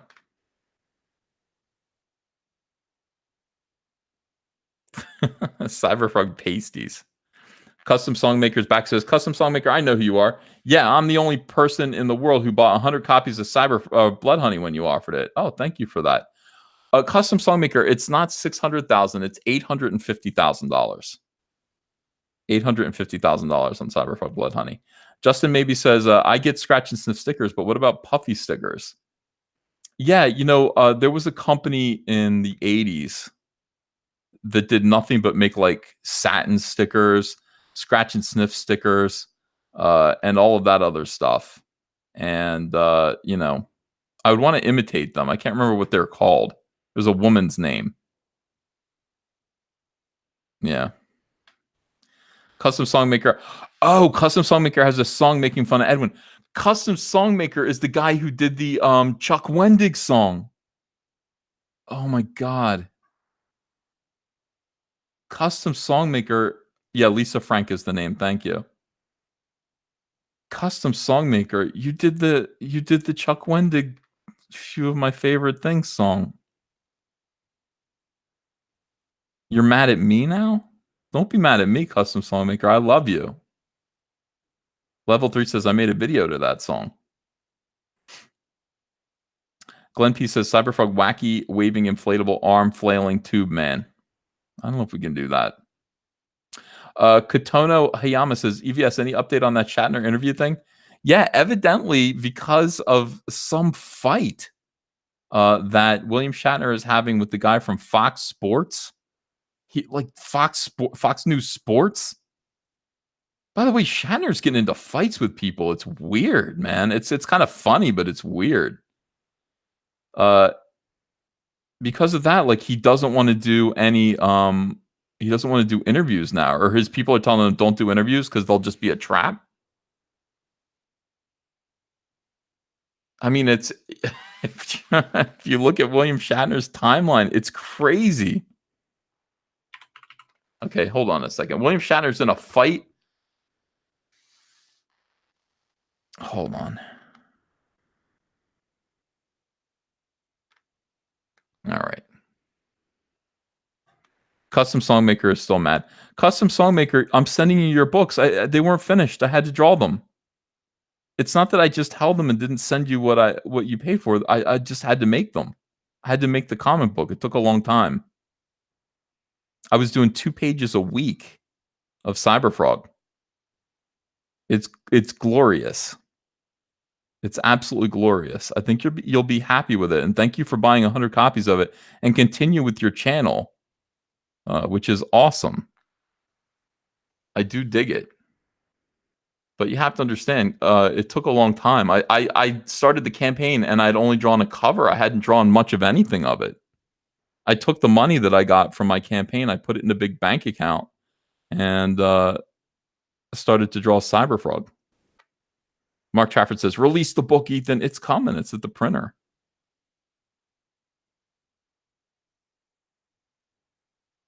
Mike S. Miller says, you can buy 100 copies of my book if you like. That's exactly right. You could buy 100 copies of Mike's book too. All right, let me see here. William Shatner is in a fight, and it is extremely amusing. With what's this guy from? God, oh my God, this guy tweets all day long. Hold on, let me share this with you guys so that you can see it. William Shatner tweets more than a 14-year-old girl. Is this really him?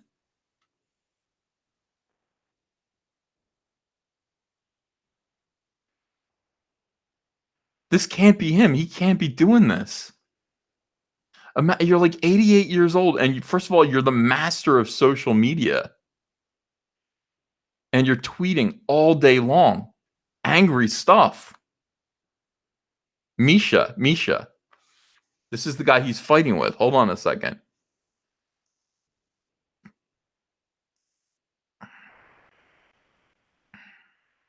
Misha Collins. And what? Oh, Misha Collins is from the show Supernatural. Hold on a second. I'm right at the spot now. I don't understand. Like what? William Shatner, when he does tweet, it's salty and it's funny, but like I didn't know he tweeted so much. Let me go back up here.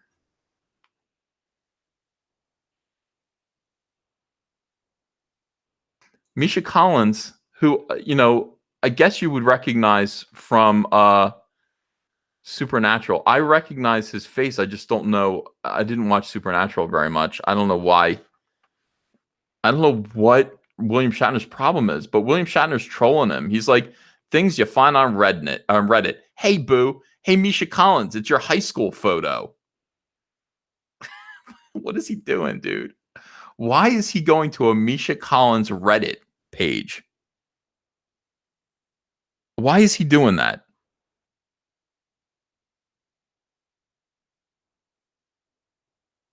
And then trolling him with it. And Misha Collins quite rightly says, when I was a kid, I never imagined I would grow up to have William Shatner as my internet stalker.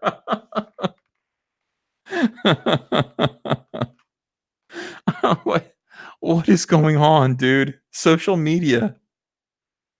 Social media is insane.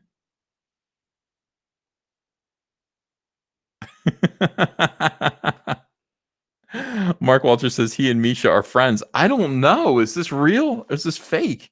Unhinged Crank says Shatner has been trolling Misha for years. Why? Why? Read the chat. Mark, I read your thing. I read it. Hey, Misha Collins, you need to go visit your peeps on Reddit. I can hold your hand if you're scared. Your subreddit, think Misha board, can be found here. At least read the wonderful things they post about you. Why is William Shatner going to Misha Collins, who to me is a rather obscure actor? Mark Walter says Misha and Shatner are buds. Shatner's Twitter is run by his daughter. Mark, do you know that for sure? Because that would explain all of this. David Watts says the main feud started with Fox Sports Radio host Ben Mahler. He has an overnight show and is kind of the EVS of sports talk. That Eraser says they're friends, dude. Misha is to Mike to EVS's Shatner. Shatner posts on 4chan. Does he really, though, or is this his daughter?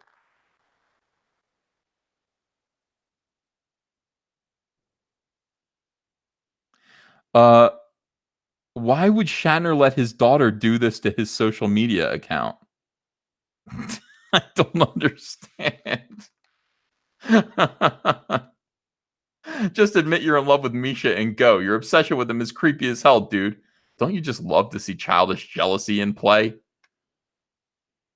Good luck trying to find William Shatner high school pictures. I'm pretty sure the stone that it was chiseled on has turned into fossil fuel now.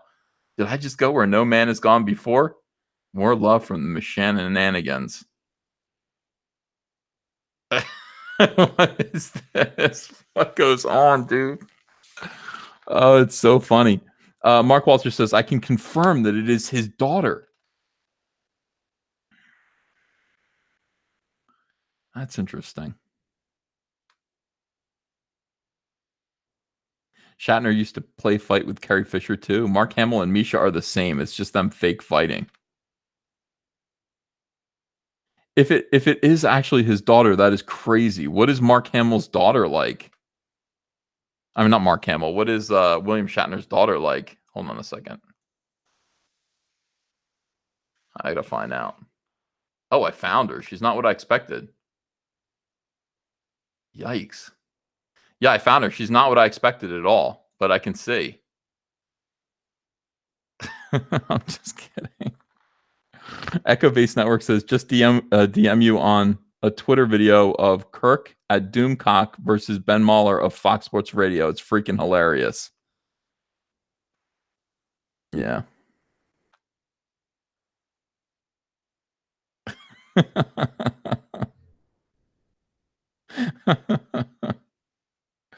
Jared and Jensen, Dean, and Sam prank Misa on Supernatural for years. Yeah. I don't know. Mark Walters says she's written books with him too. Mark knows because Mark does conventions. He puts on conventions, and I'm sure you've hosted William Shatner a few times.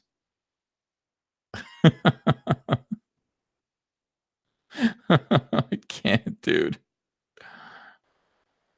Oh, it's so funny. All right. Well, it's 2:30 in the morning. I think I'm gonna go. This is usually the time that Mike S. Miller live streams. So, maybe Mike is going to live stream. You can go over and check out what he's doing. Thank you guys. We've had a lot of people consistently watching tonight, like over 1,400 still watching. Thank you. I appreciate it. That's huge. I do love you guys. Thanks for hanging out. I just felt like doing a live stream. I'm, I don't know, working, and it's hard to get time to make videos and stuff. So thanks for coming. I will see you guys again soon.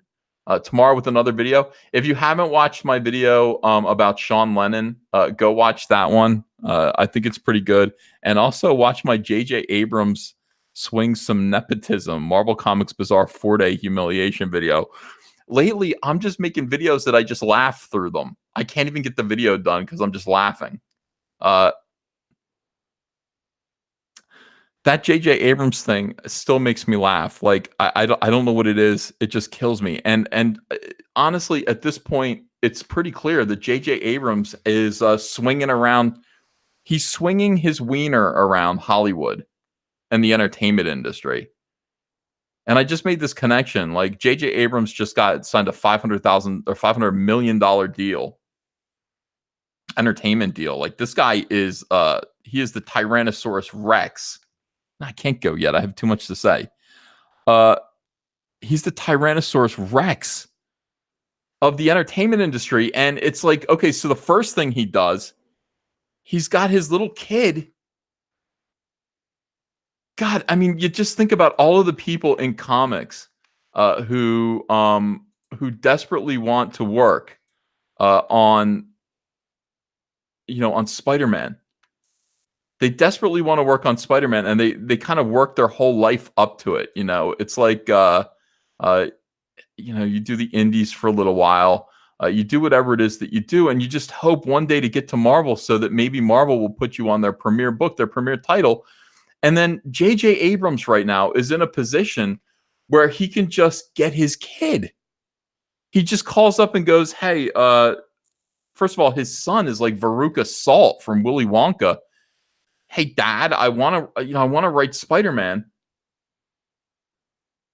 And since J.J. Abrams, to J.J. Abrams, Marvel Comics itself is just nothing. I mean, it's just garbage. And he's right. He's able to just kind of call Marvel Comics and be like, "Hey, put my son in there." And look at his son, dude. I mean, his son's just like, "Thank you." He's writing his own Spider-Man book now. That's something that like Todd McFarlane had to struggle for. It's like Todd McFarlane had to become the biggest fucking comic book artist of all time in order to get his own Spider-Man #1 book. I mean, you really have to think about that. The scale of this and how far Marvel Comics has fallen, that they would just J.J. Abrams says, "Hey, it's not worth anything. Just give my kid, a Spider-Man book." And they're like, "Okay." And it's like Marvel has to pretend that this is a big deal. It's so embarrassing. And the other thing I don't understand about this is, like, what is wrong? What is wrong with Marvel Comics that they would actually troll their audience in this way? That they would troll their audience in this way here? Why would they do this? Now I'm yelling. Now I'm getting mad. When I made the video, I was laughing. Why would they do this? Marvel Comics knows for a fact that their fans really want. There's a script for Spider-Man 4, Tobey Maguire's Spider-Man number 4. Theoretically, and it's been rumored and requested by fans. Make a Spider-Man 4 comic book. Like, let's take the script. And let's go ahead and like get a good artist to illustrate it, and so people can read the story that would have been the Spider-Man 4 movie by Tobey Maguire. Everybody wants it. It's something that Spider-Man fans want. Why the hell, knowing that like this is their big announcement, that they've got the son of J.J. Abrams, and by the way, people are like, yeah, but it could be good. That's irrelevant. It doesn't matter if the kid can write or not. That's not the issue. There are two different issues here.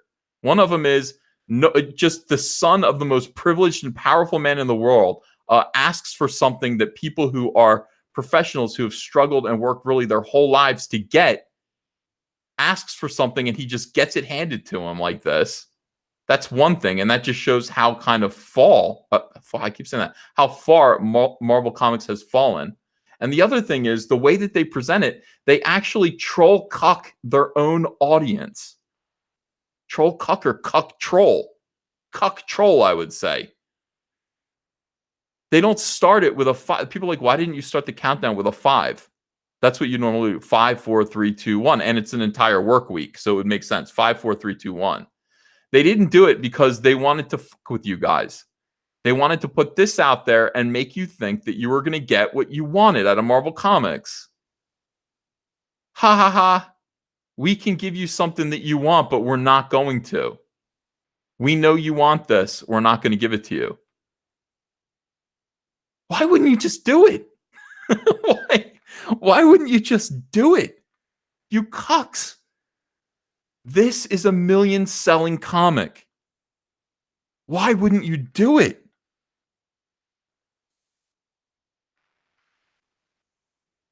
I don't understand. For the life of me, unless you legitimately hate your fans at this point, you know they want this, you can do it, you have the script, you can easily get it done. You have a comic that's good. My God, give it to Alex Ross to illustrate, obviously.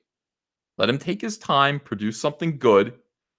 But by doing this, you're letting them know. And maybe there's a reason. Maybe there's a reason you can't do it that I'm not aware of, and that's fine.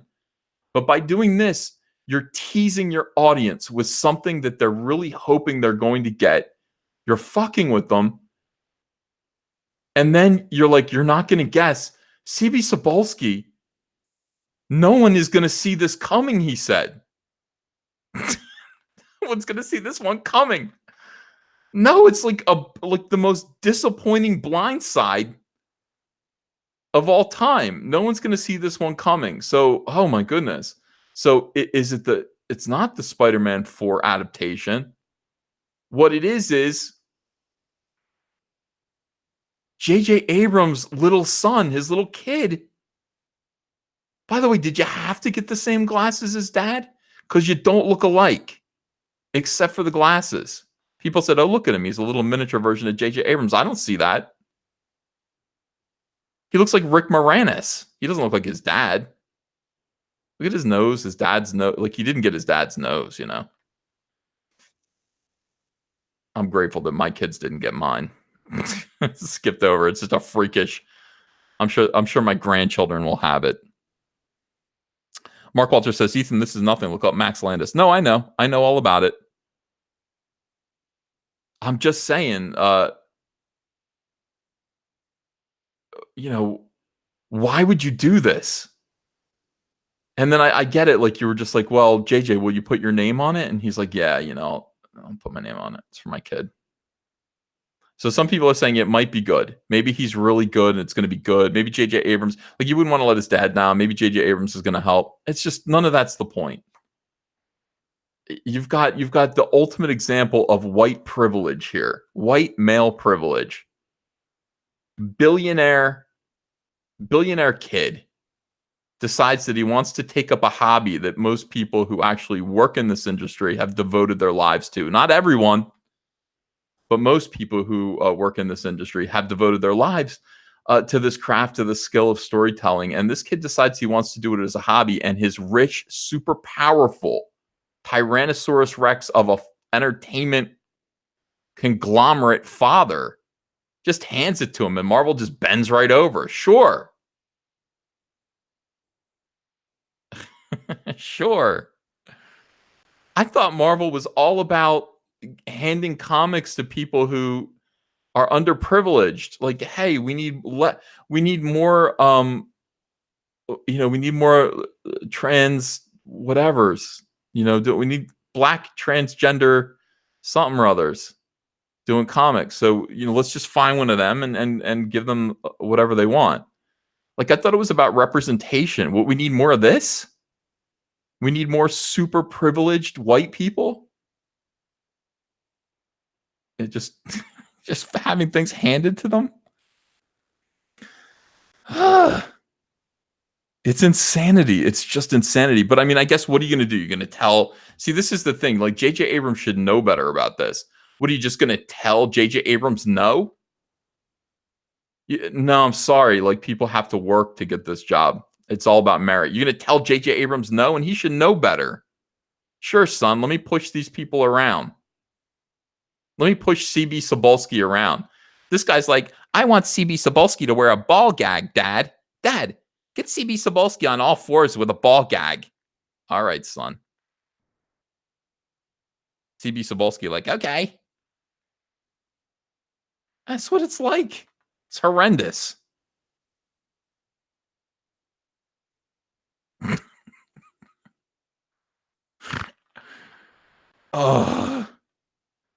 Oh, it's so painful. The comic book industry is a mess.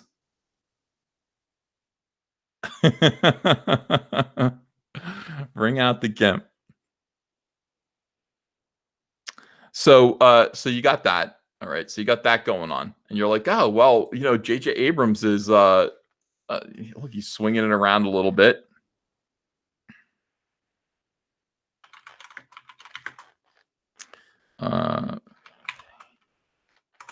Let me see if I can find this here.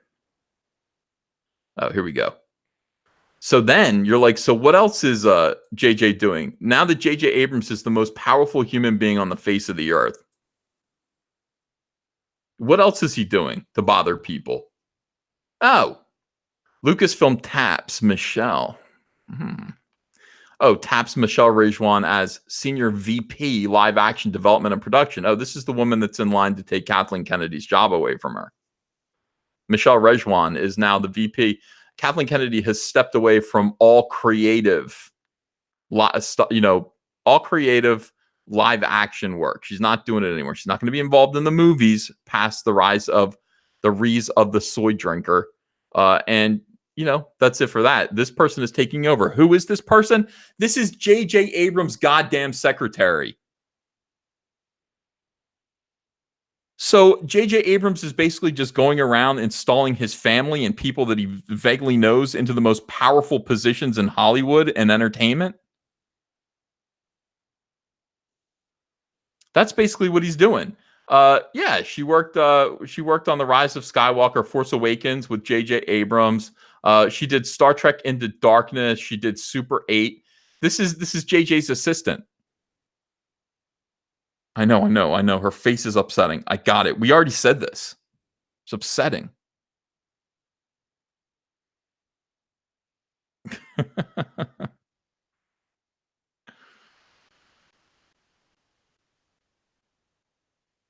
Some people are saying, dirty things about her. Well, I mean, I'm not saying she's unattractive. What I'm saying is this. I'm saying that it's clear that J.J. Abrams is flexing. He is flexing. He's just like, okay, everyone that I want is going to, all my friends are going to benefit from my power. I got to admire this in a way. If I ever become super powerful, I am going to install Ray from New Jersey. Last Crusader, Cecil says, John Malin, Narwhal Books, Margaret Miracle, definitely. Adrian Stone, all these people into positions of great power and authority.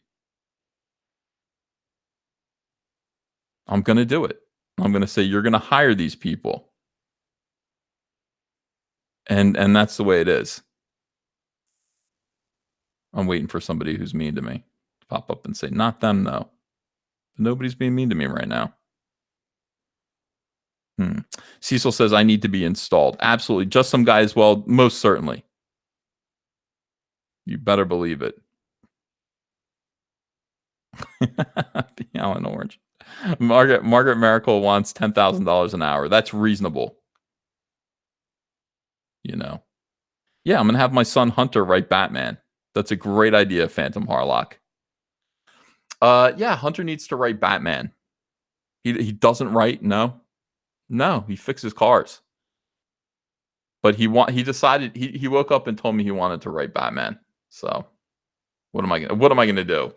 Tell him no? He's my kid. Yeah, let him write Batman. God, that'd be awesome. That'd be totally awesome. Doc S says, EVS, damn it, you need me on board as science advisor? Most certainly. Athesmo says, go eat some more pies, fatso. Okay, he is not going anywhere. I'm not installing him at all. I'm leaving him behind because he called me fatso and told me to eat pies. Ridiculous. All right. So that is what I wanted to say. It is ridiculous. It's the end of the world. J.J. Abrams is a Tyrannosaurus Rex. Or a Velociraptor. I don't know. Velociraptors are the more effeminate soy-based version of the Tyrannosaurus Rex for a new millennial generation. Have you noticed that? T-Rexes used to be the most badass thing in the world. They were singular. They were individualists. They had big jaws. They crunched down on you. They destroyed you. They were enormous. They roared. And everyone wanted to be a T-Rex. And sometime in the 90s, Jurassic Park happened. And now suddenly it's no longer about the T-Rex. It's about these soy-based velociraptors. Little pussies that attack you with their claws, their little fingernails. And like I said, they run in packs. They're overestimated in size. Real velociraptors rarely got bigger than a small dog. Now people think of them as the size of a Volkswagen. They were not that big. Little skinny velociraptors, little weenie lizards with nails, with fingernails, pointy fingernails that'll scratch you. Used to be T-Rexes. Everybody wanted to be a T-Rex. T-Rexes were never seen in packs. They're individuals.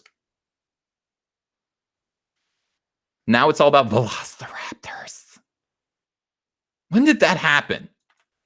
And you think that I don't understand this? You think that I don't see a conspiracy here? Of course I do. I absolutely understand what is going on with that whole thing. And it's the same phenomenon. I'll tell you, it's the same phenomenon.